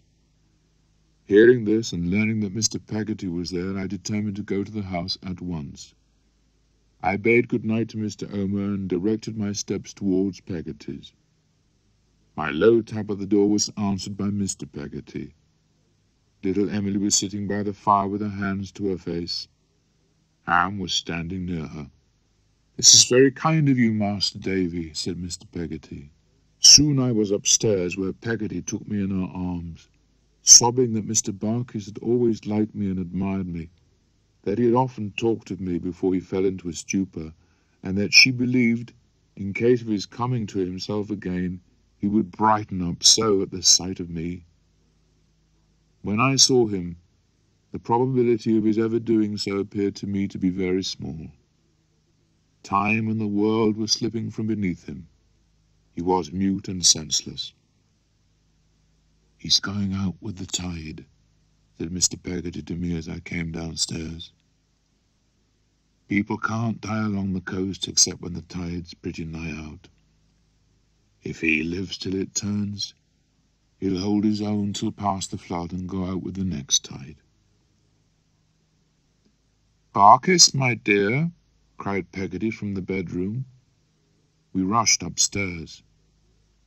"Look, here's Master Davy," said Peggotty. For now Barkis had opened his eyes. I was on the point of asking him if he knew me, when he stretched out his arm and said to me distinctly with a pleasant smile, "Barkis is willing." And, it being low water, he went out with the tide. It was not difficult for me, at Peggotty's request, to decide to stay where I was until the remains of the poor carrier should have made their last journey to Blunderstone. I did not dress up in mourning to attend the funeral, but rather I walked over to Blunderstone and was in the churchyard when the procession came. A dread falls on me here. I cannot bear to think of what was to come upon that memorable night. Nothing can undo it. My old nurse was to go to London with me the next day on the business of the will, and we were all to meet in the old boathouse that night. It was a wild night, and the rain was falling heavily. Soon I was within sight of Mr. Peggotty's house. A little floundering across the sand brought me to the door, and I went in. There they all were, just as if they had never been disturbed, and only Ham and Emily were missing. Ham came in shortly, wearing a large sou'wester hat slouched on his face. "Where's Emily?" asked Mr. Peggotty. Ham did not move, but said, "Master Davy, will you come out a minute?" We went out. As I passed him, I saw to my astonishment and fright that he was deadly pale. "Ham, what's the matter?" "Master Davy," he began. Oh, for his broken heart! How dreadfully he wept! I was paralyzed by the sight of such grief.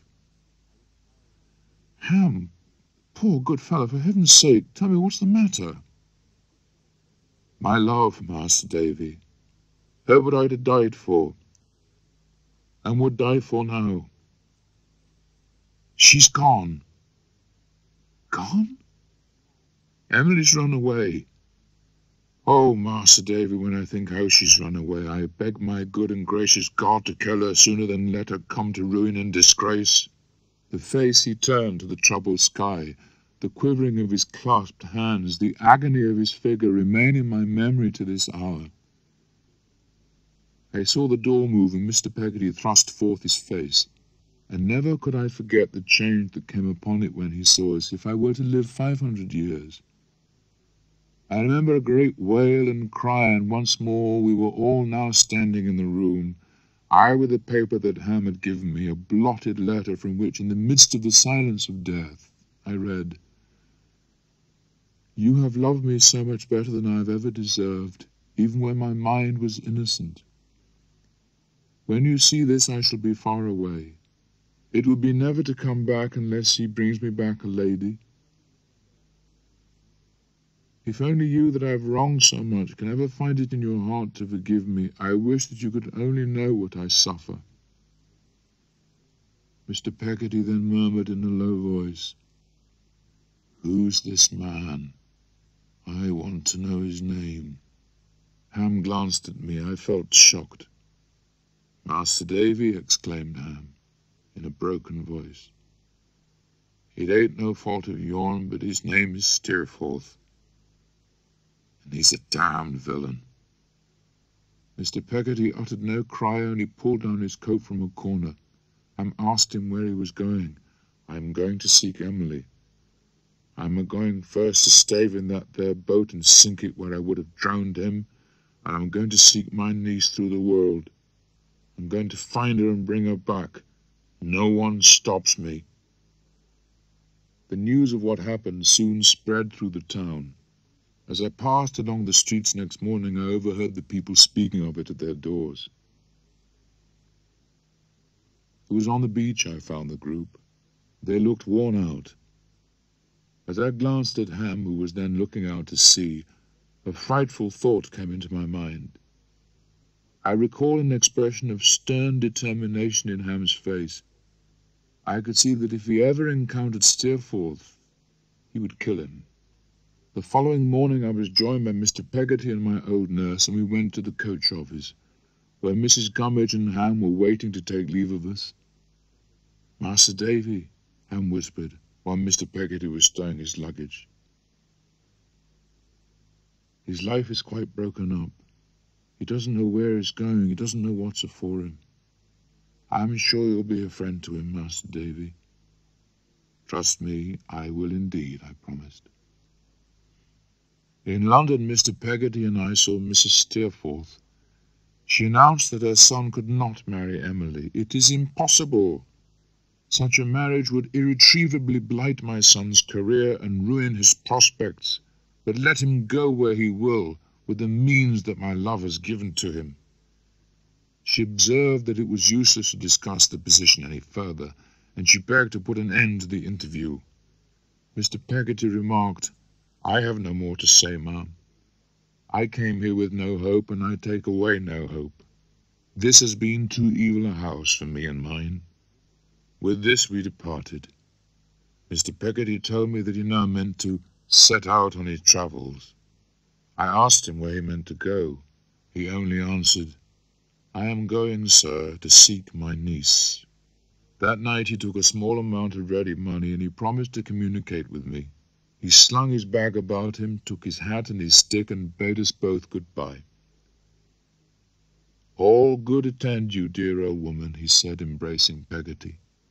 He said this solemnly, then went down the stairs from my lodging and away.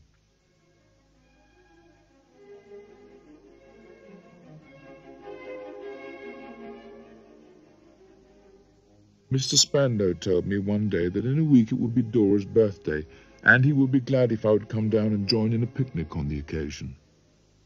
I think I committed every possible absurdity in preparation for this event. When I arrived, I saw Dora in the garden. There was a young lady with her, whose name was Miss Mills. "You will be glad to hear, Copperfield," said Dora, that cross Miss Murdstone is not here. She's gone away to attend to her brother's second marriage, and will be away for at least 3 weeks. Isn't that delightful?" I said I was sure it must be delightful to her, and all that was delightful to her was delightful to me. I was sensible of a mist of love and beauty about Dora, but nothing else. I was happier than ever when the party broke up. On our return we reached Norwood, and so we parted. I rode all the way to London with the farewell touch of Dora's hand still present on mine. When I woke the next morning, I resolved to declare my passion to Dora, and know my fate. I don't know how I managed to do it, but I did it in a moment. I had Dora in my arms, and I was full of eloquence. I never stopped for a word, but I told her how much I loved her. I told her I should die without her. Well, well. Dora and I were sitting on the sofa by and by, quiet enough. It was a load off my mind, and I was in a state of perfect rapture. Dora and I were engaged. What an idle time it was! What an unsubstantial, happy, foolish time it was! I wrote to Agnes as soon as Dora and I announced our engagement. To this letter I received an answer by return of post. As I read it, I seemed to hear Agnes speaking to me. It was as though her cordial voice was in my ears. What more can I say? When I returned one day to my chambers, Peggotty and I were both very much surprised to find my aunt there with Mr. Dick. I knew my aunt sufficiently well to know that she had something of importance on her mind. She asked me, "Have you become firm and self-reliant?" "I hope so, aunt." "Then, my love," announced my aunt, "all I have in the world is in this room, except for the cottage, and that I have had to let. I am ruined." She wept. Then in a moment added in a tone more triumphant than dejected, "We must meet these reverses boldly, and not suffer them to frighten us. We must live our misfortune down." From that time she was extremely gracious to Peggotty, and appeared quite at home. She was to have my bed, and I was to lie in the sitting-room, to keep guard over her. How miserable I was then, when I lay down! How I thought and thought about my being poor in Mr. Spenlow's eyes. The following morning I explained the circumstance to him. I then went to Mr. Jorkins. He concluded the interview by saying, "What you wish to be done, I'm afraid, can't be done." This in reference to my request for the cancellation of my articles. In a state of despondency, I left the office. The next day, I was not dispirited. What I had to do was to turn the painful discipline of my younger days to account by going to work with a resolute and steady heart. With new life came new purpose, new intention. It was a great labor, and priceless the reward. Dora was the reward, and Dora must be won. My first care was to see Dr. Strong. I had heard from Agnes, Mr. Wickfield's daughter, that he was in further want of a secretary. I obtained the position. I was pretty busy now, up at 5 in the morning and home at 9 or 10 at night, but I had infinite satisfaction in being so closely engaged, and felt the more I tired myself, the more I was doing to deserve Dora. On seeing Traddles, he told me that he had had a letter from Mr. Micawber, written in his characteristically lofty style, that contained surprising news. At last, something had turned up. I was glad to find that Mr. Micawber had got rid of his dust and ashes and went to see him that very evening. I expressed my opinion that he was indeed going in the right direction. "It may be a sacrifice," said Mrs. Micawber, "to immure oneself in a cathedral town." "Oh, you are going to a cathedral town?" I asked. Mr. Micawber replied, "To Canterbury, in fact, my dear Copperfield. I have entered into arrangements by virtue of which I stand pledged and contracted to our friend Heep to be his confidential clerk." We then fell into some general conversation. Mr. Micawber wrote an IOU and placed it in the hands of Traddles, and said he wished him well in every relation of life. I am persuaded that this was quite the same to Mr. Micawber as paying the money, and that Traddles himself hardly knew the difference until he had time to think about it. We parted with great heartiness on both sides. I did not allow my resolution to cool. It might have been heartbreaking but for Dora, who was the stay and anchor of my tempest-driven bark. One day, Miss Murdstone provided an obstacle to my plans when she seized and laid my love letters to Dora before Mr. Spenlow. He ordered me to think no more of his daughter from then onwards, an order which I refused to obey. I confided all to my aunt when I got home, and in spite of all she could say to me, I went to bed despairing. I got up despairing, and went to the Commons despairing. The clerks were there, but nobody was doing anything. "What's the matter?" I asked. "Don't you know about Mr. Spenlow?" said old Tiffy. "What about him?" "He's dead." "Dead?" "He dined in town, then drove his phaeton by himself. The phaeton arrived home without him, so the house was roused, and went back along the road. They found him a mile off, dead." I cannot describe the state of mind into which I was thrown by this intelligence. The shock of such an event happening so suddenly is easily intelligible to anyone. In this troubled state of mind, I went down to Norwood that night. Dora was overcome with grief, and so she remained for 6 weeks. Soon after the funeral, Dora went to Putney, where 2 maiden sisters of Mr. Spenlow lived. Miss Mills kept a journal in which she noted her friendship with Dora, and she used to meet me sometimes on Putney Common to read it out or lend it to me. During this time, Miss Mills and her journal were my sole source of consolation. My aunt made a pretence of being anxious that I should go to Dover, to see that all was working well at the cottage which was let. Since it provided a means to spend a few tranquil days with Agnes, I was pleased to go.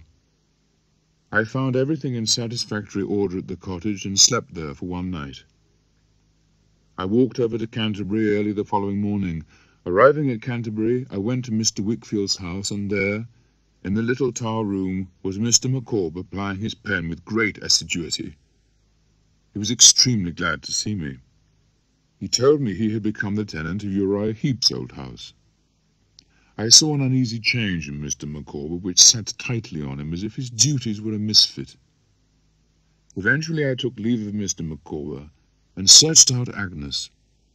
She looked up with such a heavenly face, and gave me her hand, which I kissed. I spoke. "Whenever I have not had you, Agnes, to advise me and approve of my actions, I have seemed to go wild, and get into all sorts of difficulty. When I have come to you, I have come in peace and happiness." I felt so deeply what I said that my voice failed me, and I covered my face with my hands and broke into tears. She soon won me from this weakness and led me on to tell her all that had happened since our last meeting. Agnes was very kind, and I felt so grateful to her. She advised that I write to the two old ladies who were caring for Dora, and so I wrote the letter that very afternoon at Agnes's desk. That evening, Mr. Wickfield, Uriah Heep, and I were left alone after dinner. Uriah Heep proposed the toast. "I'm an humble individual to give you her health," proclaimed Uriah, "but I admire, nay, adore her. Agnes Wickfield is, I feel it safe to say, the divinest of her sex. May I speak out? To be her father is a proud distinction, but to be her husband— Spare me from ever again hearing such a cry as that which her father gave as he rose up from the table. I implored Mr. Wickfield to calm himself a little. I may have effected something, or his wildness may have spent itself, for after a while he struggled less. "I know," he said, "my darling child, and you, I know. But look at him!" He pointed to Uriah, pale and glowering in the corner, evidently taken by surprise. "Look at my torturer," he cried. "Before him I have step by step abandoned name and reputation, peace and quiet, house and home. Oh, what have I come down to be, Trotwood, since I first saw you in this house? I have infected everything I have touched." He dropped to his chair, sobbing. Agnes came through to comfort him. "It's nothing," said Uriah, turning to me. "I'll be friends with him tomorrow. It's for his own good. I'm humbly anxious for his good." I gave him no answer and went upstairs. Late that night Agnes came in to see me. "Since you'll be going early tomorrow, let us say good-bye now." Her face was calm and beautiful. "Heaven bless you," she said. The following day I left as dawn was breaking. The next morning my aunt read my letter to the two ladies, approved it, and I posted it. I left the doctor's one snowy night, and, taking a short cut, I came face to face with Mr. Peggotty. He told me he had crossed to France, but although he had heard of Emily, he had not found her, and had travelled home. From his breast pocket he took out a small paper bundle containing 2 or 3 letters, which he laid out on the table in the inn. With each letter was some money in notes. Little Emily had written asking him to relent towards a miserable girl. "What answer did you send?" I inquired of Mr. Peggotty. "Mrs. Gummidge," he replied, "not being a good scholar, sir, Ham kindly drawed it out, and she made a copy on it. They told her I was gone to seek her, and what my parting words was." One of the letters had come by post, and this he showed me. It was postmarked from a town on the Upper Rhine, and he tracked his course on a map he laid before me. I asked him how Ham was. "He's never been heard to complain, but my sister's belief is as it has cut him deep." Then he gathered up the letters. "Well," he said, "having seen you tonight, Master Davy, I shall be away betimes tomorrow morning." He rose. I went with him, noticing a figure dart away as we went out. I parted from him on the Surrey shore and returned to the inn yard, but the figure had gone. At last an answer came from the 2 old ladies. They presented their compliments to Mr. Copperfield and informed him that if he would do them the favour to call upon a certain day, they would be happy to hold some conversation on the subject raised in my letter. Having dispatched his affirmative reply, Mr. Copperfield fell into a condition of strong nervous agitation. Traddles accompanied me on the visit. I had the vague sensation of being on view when the maid let us into a quieter drawing-room. "Pray," said one of the little ladies dressed in black, "be seated." I was all attention when any one of the sisters spoke.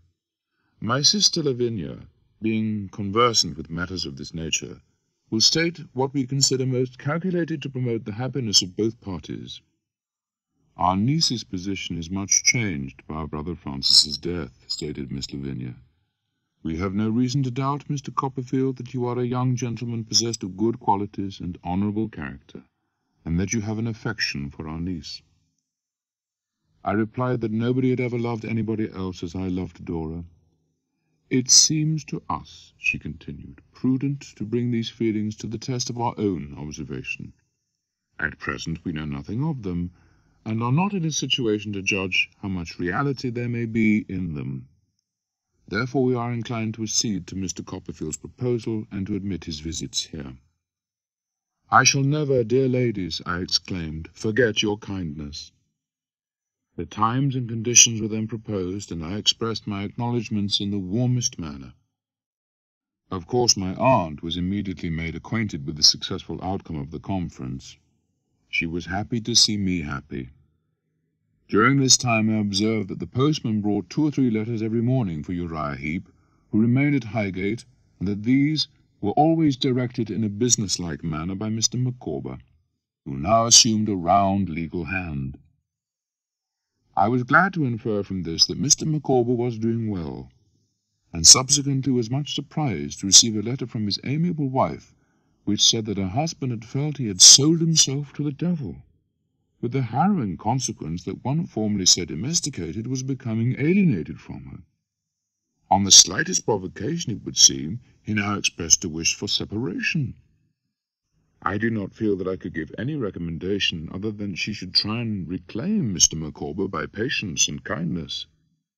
But this letter set me thinking about him very much.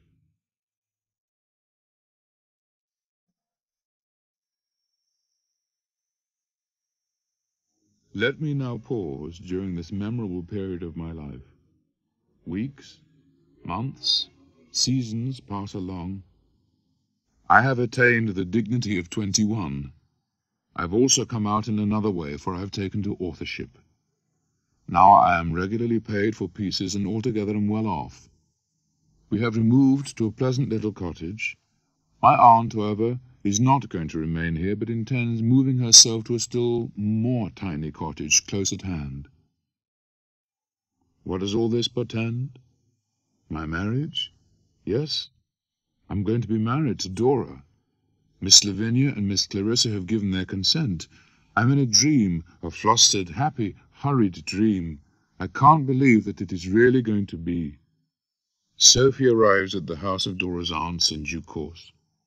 I have brought Agnes by the Canterbury coach, and she has shown a great liking for Traddles. Next day we all go in a flock to see the house. I've never seen my aunt in such a state. She's amazing. Peggotty is ready to go to church, intending to watch the ceremony from the gallery. Mr. Dick, who is giving my darling to me at the altar, has had his hair curled especially. Traddles presents a dazzling combination of cream colour and light blue.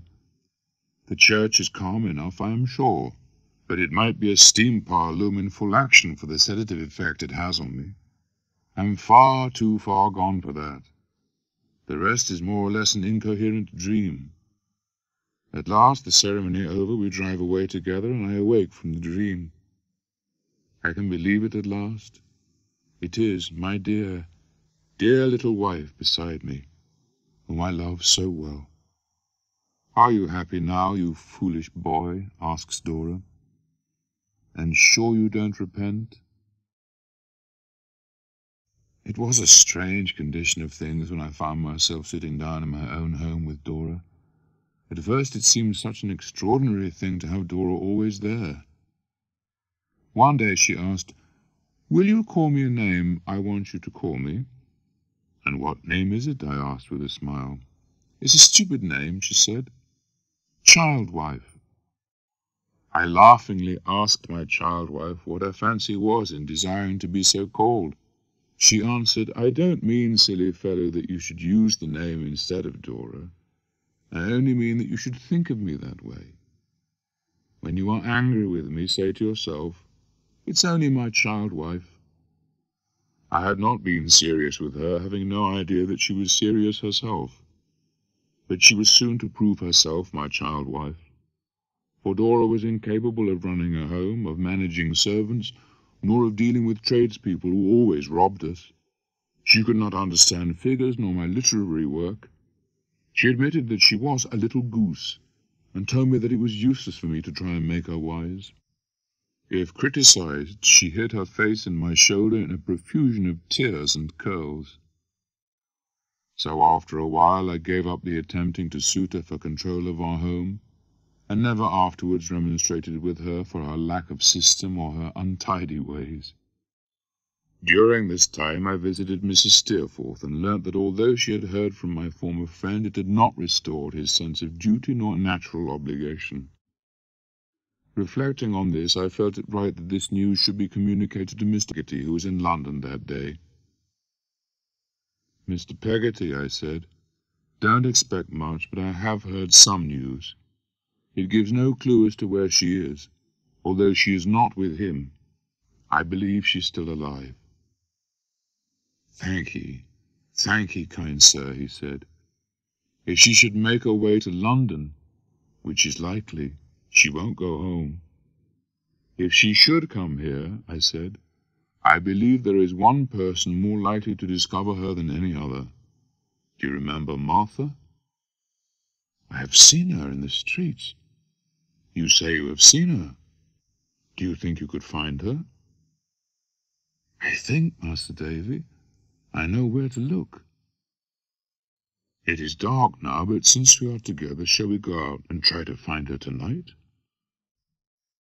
He assented. We were not far from Blackfriars Bridge when Mr. Peggotty turned his head and pointed to a solitary female figure flitting about along the opposite side of the street. I knew it to be the figure we sought. We followed at a distance, never losing sight of her, but never caring to come very close, as she was frequently looking about. She went on a long way. It was evident she was going to a fixed destination. We were in the narrow waterside street by Mill Bank before we came up with her. The neighbourhood was a dreary one at that time, as oppressive, sad, and solitary by night as any about London. The girl we had followed strayed down to the river's brink, and stood looking at the water. I had her arm within my grasp. "Martha," I said. She uttered a terrified scream. When she raised her frightened eyes and saw who it was, she dropped down between us. "Oh, the river!" she cried passionately. "I know it's like me. I know that I belong to it. I feel that I must go with it." I've never known what true despair was except in the tone of those words. I assured her she was innocent of the disappearance of little Emily and of corrupting her. Mr. Peggotty asked if she would help in the search for little Emily, and that we trusted her. I then wrote out our 2 addresses and gave the paper to her. I asked her where she lived herself. She said, after a pause, that she lived in no place long, and it were better not to know. She would not take any money to help her. Then she pressed Mr. Peggotty's hand and went away along the desolate road. We followed her at a short distance until we came back into the lighted and populous streets.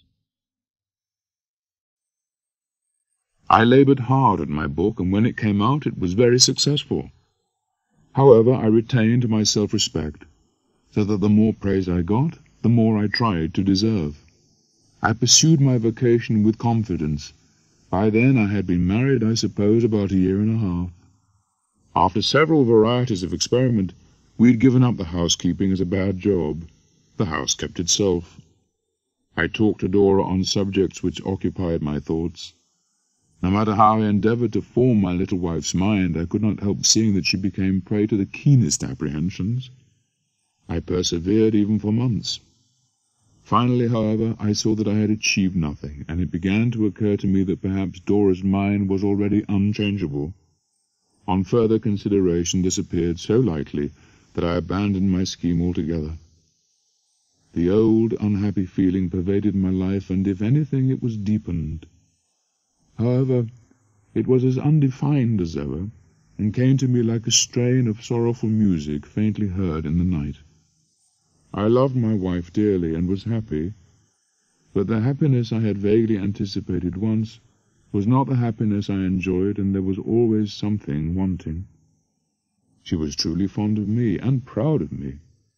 When Agnes wrote a few earnest words on her letters to Dora of the pride and interest with which my old friends heard of my growing reputation and read my book, Dora read them out to me with tears of joy in her bright eyes and said I was a dear, old, clever, famous boy. I know now that my own heart was undisciplined when it first loved Dora, and that if it had been disciplined, it never could have felt when we were married what it had felt in its secret experience. It remained for me to adapt myself to Dora, to share with her what I could and be happy. This was the discipline I tried to bring to my heart when I began to think realistically. It made my second year much happier than the first, and what was better still, made Dora's life all sunshine. But as the year wore on, Dora was not strong. I began to carry her downstairs every morning and upstairs every night. My aunt, the best of nurses, would trudge after us, a moving mass of shawls and pillows. We made quite a gay procession of it, and my child wife was the most cheerful there. But sometimes, when I took her up and felt that she was lighter in my arms, a dead, blank feeling came upon me, as if I were approaching some frozen region yet unseen, that numbed my life.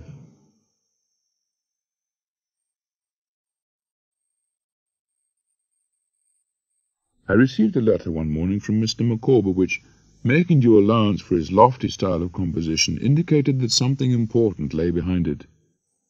He invited Charles and I to meet him at my aunt's house. We proceeded there, where Mr. Micawber was in low spirits. My aunt eyed him attentively. I saw that a crisis was at hand, and it came. Mr. Micawber burst into tears. "My dear Copperfield," he said, "this is an occupation requiring an untroubled mind and self-respect. I cannot perform it. It is out of the question." "Mr. Micawber," said I, "what is the matter? Pray speak out. You are among friends." "Among friends, sir," repeated Mr. Micawber. "Good heavens! It is principally because I am among friends that my state of mind is what it is." "What is the matter?" "What is not the matter? Villainy is the matter, baseness is the matter, deception, fraud, conspiracy are the matter. The name of the whole atrocious mass is Heap." We all started up. I tried to calm Mr. Micawber, but he wouldn't hear a word. He urged us to meet him a week from that day in Canterbury, and with this rushed out of the house, leaving us in a state of excitement, hope, and wonder that reduced us to a condition little better than his own. By this time some months had passed since the interview with Martha. Nothing had yet come of her zealous intervention. I confess I began to despair of Emily's recovery and to sink into the belief that she was dead. I was walking alone in the garden, the second evening in Mr. Micawber's week of suspense, when I happened to see a figure dressed in a plain cloak. It was Martha, and she had a message. Having sent for Mr. Peggotty to meet us, we took a coach to Golden Square. We entered a house which swarmed with inmates. We two proceeded to the top story of the house. As we turned to ascend the last flight of stairs to the roof, we caught sight of a female figure pausing for a moment at the door. Then it went in. I knew her. I recognized her with amazement as Rose Dartle. We went up to the door, pushed it open with a touch, and saw there was another communicating door, standing partly open. I could only see that the room beyond seemed pretty large. I could not see Miss Dartle or the person whom we heard her address. We listened.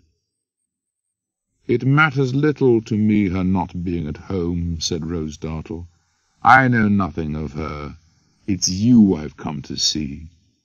"Me?" replied a soft voice. At the sound of it a thrill went through my frame, for it was Emily's. "I have come to see," said Miss Dartle, "James Steerforth's Fancy, the girl who ran away with him, and is the talk of the town of the commonest people. The bold, flaunting, practised companion of persons like James Steerforth. I came because I want to know what such a thing is like." A frightened murmur was the only reply that reached my ears. I did not know what to do. I felt I had no right to be present, and that it was for Mr. Peggotty alone to see her and recover her. "Oh, for heaven's sake," exclaimed Emily, "whoever you are, you know my pitiable story." Miss Dartle placed herself in a chair, within view of the door. She sat looking down at Emily, who had dropped on her face before the imperious figure. "Here," she said, stretching out a hand with a contemptuous laugh, "is a worthy cause of diversion between a lady mother and gentleman's son. Of grief in a house where she wouldn't have been admitted as a kitchen girl. Of anger and repining and reproach. This piece of pollution picked up from the waterside, to be made much of for an hour, then tossed back to her original place." "No, no," cried Emily. "If you live in his home and know him, you know perhaps what his power over a weak, vain girl might be. I don't defend myself, but I well know he used all his power to deceive me, and that I believed him, I trusted him, and loved him." "You love him? You?" Rose Dartle cried, with her clenched hand quivering. She slowly, very slowly, broke into a laugh. "She love?" she raged. "That carrion?" Her mockery was worse than her undisguised anger. What shall I do?" exclaimed the wretched Emily. "Do?" returned the other. "Live happily on your own reflections. If this will not do, die. There are doorways and dust heaps for such deaths and such despair. Find one, and take your flight to heaven." A tread on the stairs came nearer. I knew, I was certain, it was Mr. Peggotty. Thank God! The foot upon the stairs came nearer, passed us, and rushed into the room. "Uncle!" cried Emily. A moment later I looked in and saw Mr. Peggotty supporting little Emily's insensible figure. "Master Davy," he said, "I thank God my dreams come true. He has guided me to my darling." It was early on the following day that Mr. Peggotty came to see me and told the story. Little Emily had been taken away to the Continent and was then deserted. She had made her way to London and was penniless on her arrival. Martha had found her and had attended to her. Then she'd come to find me. At the end of the tale we all remained silent until I spoke. "You have made up your mind?" I asked Mr. Peggotty, "as to the future?" "Quite, Master Davy," he returned, and told Emily. Our future life lay over the sea. No one can't reproach my darling in Australia. We will begin a new life over there. In about 6 weeks or 2 months from now, there will be a sailing. He said his sister would take care of Ham, and he would give Mrs. Gummidge an allowance. He forgot nobody. He asked if I might go with him the following day to see Ham. Consequently, the next morning we were on the Yarmouth coach. After a stroll about the town, I went to Ham's house. Peggotty had now moved here for good, and I found them in the kitchen, accompanied by Mrs. Gummidge, who had been fetched by Mr. Peggotty. All next day Mr. Peggotty was occupied in disposing most of his possessions, only packing some for London. I met Ham on the sands. I told him I could write a message for him for Emily if he wished. I think there is something I could wish said or wrote. I beg of her to forgive me for having pressed my affections on her. I loved her too deep to be able to convince her that in my own self I'm still a happy man. But if you, Master Davy, could think of anything to say as might bring her to believe I wasn't greatly hurt, still loving her and mourning for her, anything as might bring her to believe as I was not tired of my life, I should ask you to say that, with my prayers for her that was so dear to me. I pressed his manly hand and told him I would do this as best I could. With a slight wave of his hand he turned away. When I entered the boathouse, I found it emptied of all its furniture. The wind, although it was low, had a solemn sound, and crept around the deserted house with a whispering, wailing that was very mournful. Everything was gone. I thought of myself lying here, when that first great change was being wrought at home. I thought of the blue-eyed child who had enchanted me. I thought of Steerforth, and a foolish, fearful fancy came upon me of his being at hand and liable to meet me at any moment. My aunt, Mr. Dick, Traddles, and I went down to Canterbury and put up at the hotel where Mr. Micawber requested us to await him. As it approached nearer and nearer to 9:30 the following morning, our restless expectation of Mr. Micawber increased. At the first chime of the half-hour he appeared in the street. "Now, sir," said my aunt to Mr. Micawber, "we are ready for Mount Vesuvius or anything else. As soon as you please." "Under the circumstances, madam and gentlemen," said Mr. Micawber, "you will do me the favour to submit yourselves to the direction of your fellow man. Though crushed out of his original form by individual errors and the cumulative force of a combination of circumstances, we have perfect confidence in you, Mr. Micawber," I said, "and will do what you please." He asked that we go to the office of Wickfield and Heep 5 minutes after he left. We did so, and found Mr. Wickfield and Uriah Heep already there. Agnes was ushered in, and I noticed Uriah watch her as she greeted us. On a sign from Mr. Micawber, Traddles left the room. "Don't wait, Micawber," ordered Uriah. Mr. Micawber stood erect before the door. "What are you waiting for?" asked Uriah, irritated. "Why do you wait?" "Because in short, I choose to do so," replied Mr. Micawber. "You are a dissipated fellow, as the world knows," stated Uriah, "and I'm afraid you'll oblige me to get rid of you. Go along. I shall speak with you shortly." "If there is a scoundrel on this earth," said Mr. Micawber, "with whom I have already talked too much, that scoundrel's name is Heep." Uriah fell back as if he'd been struck or stung. At that moment Traddles came into the room with Mrs. Heep. "What do you want here?" demanded Uriah. "I am the agent and friend of Mr. Wickfield, sir," said Traddles, "and I have a power of attorney from him in my pocket." Uriah revealed his malice, insolence, and hatred. The leer with which he exulted in the evil he had done took even me by surprise, who had known him so long and disliked him so heartily. I saw the rage with which he felt his powers over Agnes slipping away. I was shocked at the mere thought of her having lived an hour within sight of such a man. He spoke.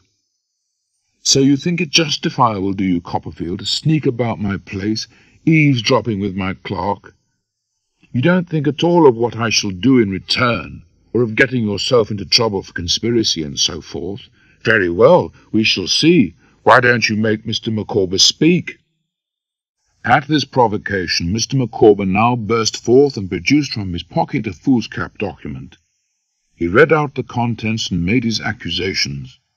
Uriah had deluded and plundered his kindly employer, the father of Agnes, in every conceivable manner, forged his signature, falsified the accounts, misappropriated my aunt's property, and had even induced his master to make the business over to him.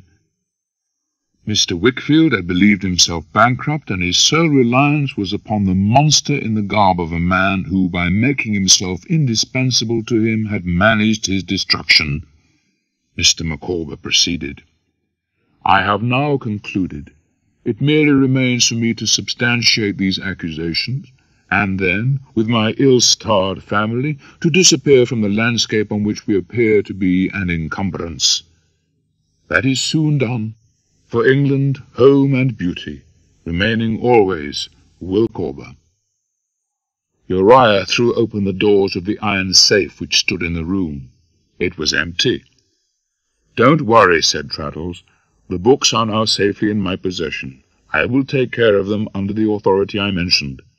Until everything is done to our satisfaction, we shall maintain possession of these things, and compel you to keep to your own room, and hold no communication with anyone." "I won't do it," said Uriah with an oath. "On second thoughts, Maidstone jail is a safer place of detention," observed Traddles. "Copperfield, will you go round to the Guildhall and bring a couple of officers?" Mrs. Heep began to speak. "Mother, hold your noise," ordered Uriah. "Well, let 'em have the deed of relinquishment. Go and fetch it." Mrs. Heep not only returned with the deed, but with a little box in which we found a banker's book and other papers that were useful afterwards. Uriah was held in safekeeping, watched over by Mr. Dick. The remainder of us went home with Mr. Micawber. His home was not far off, and Mr. Micawber bolted in, exclaiming, "Emma, my love, the cloud is passed from my mind. Mutual confidence, so long preserved between us, is restored, to know no further interruption. Now, welcome poverty, welcome misery, homelessness, welcome hunger, rags, tempest, and beggary, for mutual confidence will sustain us to the end." With this, he embraced the family all round. Following this display of emotion, my aunt mused a while and then said, "Mr. Micawber, what a good thing it would be for yourself and your family if you were to emigrate now." "Capital, madam, capital," urged Mr. Micawber gloomily. "Capital," cried my aunt. "But you have done us a great service, for much will come out of the fire. What could we do for you that would be half so good as to find the capital? There are some people David knows going out to Australia shortly. You may help each other. Think of it. The climate is the finest in the world. There is no better opening anywhere for a man who conducts himself well and is industrious." "Precisely," said Mrs. Micawber. "It is absolutely clear to me Australia is the legitimate sphere of action for Mr. Micawber." Shall I ever forget that moment? For Mr. Micawber was the most sanguine of men.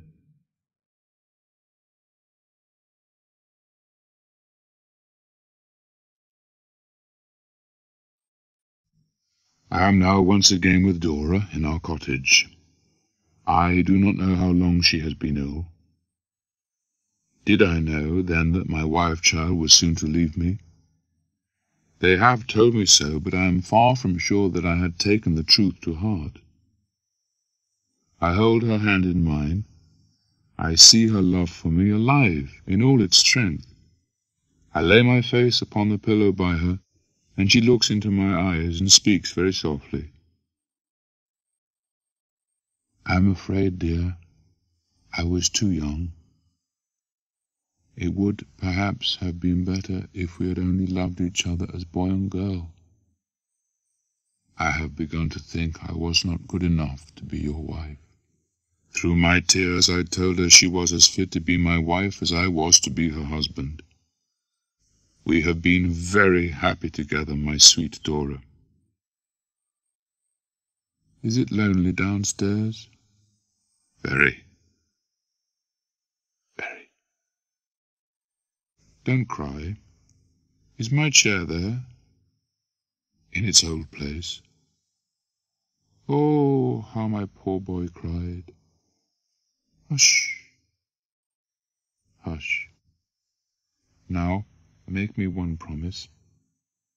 I want to speak to Agnes. So please send her up to me. And while I speak to her, let no one come in, not even your aunt, for I want to speak to Agnes quite alone. Agnes is downstairs, so I give her the message. She disappears. How the time drags.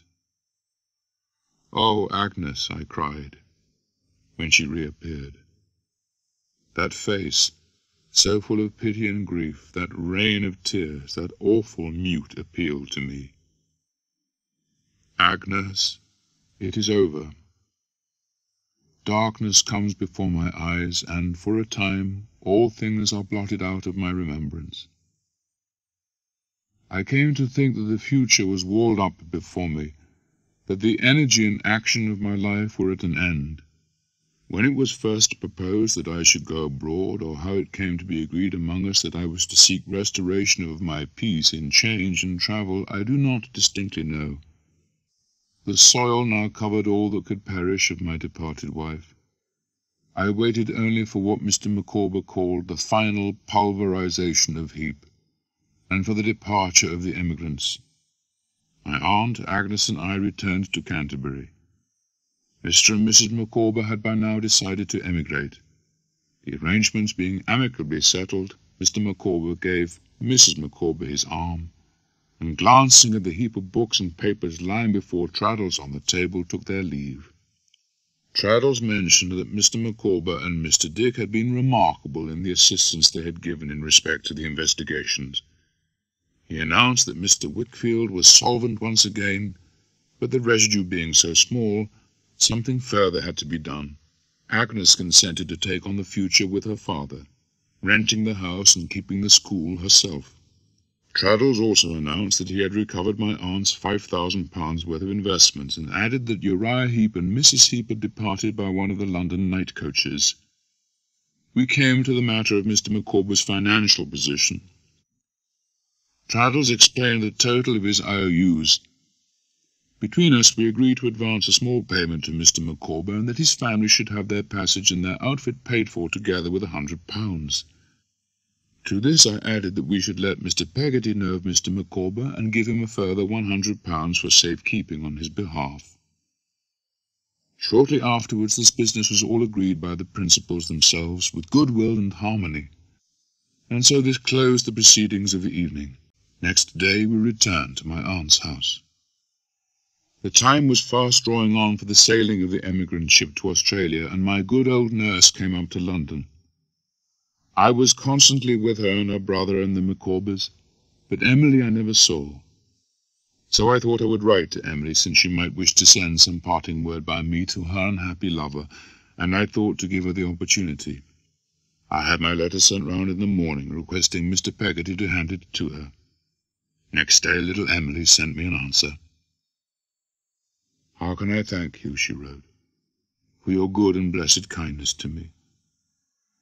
When I am reminded of what you are, and of what Uncle is, I think what God must be, and can cry to him.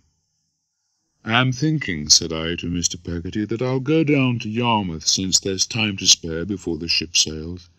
I am restless, and shall be better in motion. I'll go down tonight." That evening I started out. There had been a wind all day, and it was rising all the time. In another hour it had much increased and started to blow really hard. As the night advanced, sweeping gusts of rain came up before this storm, like showers of steel. Reaching Yarmouth, I put up at the Old Inn and went down to look at the sea. I saw not only the boatmen, but half the people of the town, braving the fury of the storm to look out to sea. Not finding Ham there, I made further inquiries, and learned that he had gone to Lowestoft to meet some sudden exigency in which his skill was required. So I returned to the inn, where the howl and roar of the wind, the rattling of the doors and windows, the apparent rocking of the very house, and the prodigious tumult of the sea were more fearful than in the morning. For hours I lay listening to the wind and water. At 8 I heard a shot from a cannon, and there came a knock at my door. "A wreck, close by. Make haste, sir, if you want to see her," someone shouted. At this I wrapped up and made my way down to the shore. There I looked out to sea, and could see nothing but the foamy heads of the great waves. Then I plainly saw the wreck. I understood from the boatman that she was parting amidships. As he spoke, there was a great cry of pity from the beach. The ship rolled and dashed like a desperate creature driven mad. 2 men were gone. The agony on shore increased. I found myself one of those, frantically imploring a knot of sailors whom I knew, not to let those 2 lost creatures perish before their eyes. They were making out to me that the lifeboat could do nothing, and that as no man would be so desperate as to wade in with a rope, there was nothing left to try. Then I saw the people part, and Ham came breaking through them. I ran to him. His look awoke me to the knowledge of his danger. I held him back. "Master Davy," he cried, grasping me, "if my time is come, 'tis come. Lord above bless you, and bless all. I'm a-going off." Ham watched the sea until there was a great retreating wave, when, with a backward glance to those who held the rope which was made fast around his body, he dashed in after it and was gone. And now he made for the wreck. The distance was nothing, but the power of the sea and the wind made the swim deadly. He was so near when a high, green, vast hillside of water moved towards the shore. He seemed to leap up into it with a mighty bound. At that moment the ship was gone. Consternation was on every face. They drew him to my very feet, insensible, dead. He was carried to the nearest house. He'd been beaten to death by the great wave, and his generous heart was killed forever. As I sat beside his bed, a fisherman whispered my name at the door. "Sir," he said, "would you come over yonder?" Leaning on the arm he held out to support me, I asked him in a terror-stricken voice, "Has a body come ashore?" "Yes." He led me back to the shore. One of those figures from the ship had struck me with the fright of recognition. When I came to this figure, I saw him lying with his head upon his arm, as I'd often seen him lie at school. No need, O Steerforth, to have said, when we last spoke together, "Think of me at my best." I had done that always, and could not change now, even looking at this sight. They took him to the cottage where death was already present. I was anxious to discharge my duty to Steerforth's mother as soon as I could. So upon a mellow autumn day about noon I arrived at Highgate. The house, when I came up to it, looked just the same as when I was last there. I asked to see Mrs. Steerforth. She was in his room. At her chair, as usual, was Rosa Dartle. The earnestness of my manner and the tears in my eyes alarmed Mrs. Steerforth. "My son is ill?" she asked. "Very ill." "Have you seen him, then?" "I have." "Are you therefore reconciled?" In that moment I blurted out, "He is dead." Rosa went up to Mrs. Steerforth. Her eyes gleamed, and she broke into a frightful laugh. "Now," she said, "is your pride appeased, you mad woman? Now has he made atonement to you? With his life? Look at me. Look here," striking the scar. "Look at your dead child's handiwork. Moan for what you made him, not for your love. I tell you that the time was when I loved him better than you ever did." All this time Steerforth's mother remained unchanged. Miss Dartle then turned to me. "A curse upon you," she spat. "It was an evil hour that you ever came here. Go." No longer afraid of leaving her, I turned back.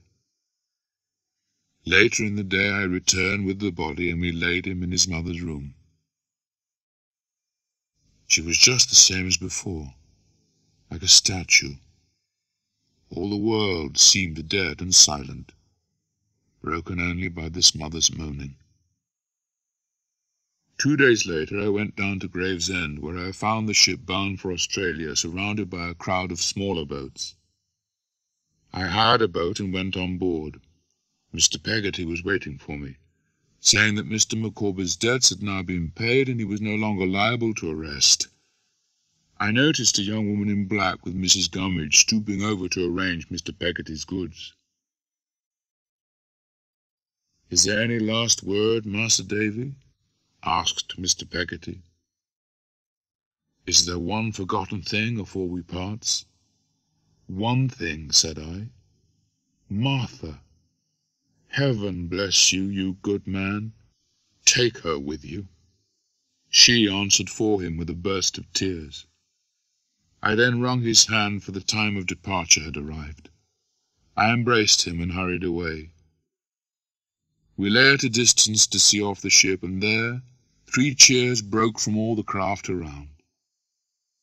Then I saw her, at her uncle's side, and he pointed to us as we rowed away.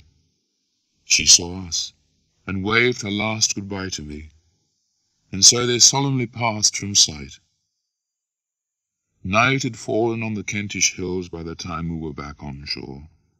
It was a long and gloomy night that gathered in on me, haunted by the ghosts of many hopes, of many dear remembrances, many errors, many unavailing sorrows and regrets. I went away from England not knowing even then how great the shock was that I had to bear. My health, seriously impaired when I left England, was eventually quite restored. I had seen much in 3 years' travel, and although they seemed long in aggregate, they were short as they went by. My home was very dear to me, and Agnes too. But she was not mine.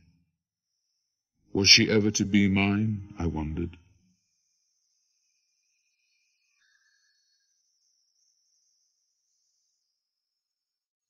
I landed in London on a wintry autumn evening, and one of the first things I discovered was that Traddles had married. The following day I went down to see my aunt, and when we were left alone, talked far into the night. I inquired after Agnes. "You will find her," replied my aunt, "as good, as beautiful, as earnest as she has always been. If I knew of higher praise, I would bestow it on her." Next morning I rode out early, and the well-remembered route was soon covered. At the door, Agnes's beautiful eyes met mine as she came forward to greet me. "Dear Agnes, what happiness it is to me to see you once again." I clasped her in my arms. I loved Dora fondly, as you know. "Yes," she cried earnestly, "I am glad to know it." Even then my love would have been incomplete without your sympathy. I had it, and it was perfected. When I lost her, Agnes, what should I have been without you? I went away, dear Agnes, loving you, and now I return home, still loving you. "There is just one thing I must say," she replied. "Dearest, what is it?" She laid her gentle hands on my shoulders and looked calmly into my eyes. "I have loved you all my life. I have always loved you," she said simply, and then laid her lovely head upon my breast and wept, and I wept with her. We arranged to be married within a fortnight. As time passed, I advanced in fame and fortune, and had been married 10 years when I received an unexpected visit from Mr. Peggotty. He told me how they had fared upon the other side of the world. The news of Steerforth's end and the death of Ham in trying to save him had changed Emily much, but she had come through so that she might have married well. "But, Uncle," she said to Mr. Peggotty, "that's gone forever." "She's cheerful along with me," said he. "Retired when others is by. Fond of going any distance to tend a sick person or to do some kindness at a girl's wedding. Patient. Loved by young and old alike. That's Emily." "And Mr. Micawber?" I asked. I learned that Mr. Micawber had flourished in Australia so that he was now a magistrate. Mr. Peggotty lived with us for just under a month. Before he left to return to Australia, he went with me to Yarmouth to see a little tablet put up in memory of Ham. While I was copying the plain inscription for him, I saw him stoop and gather up a tuft of grass and a little earth from the grave. "This is for Emily," he said. "I promised, Master Davy."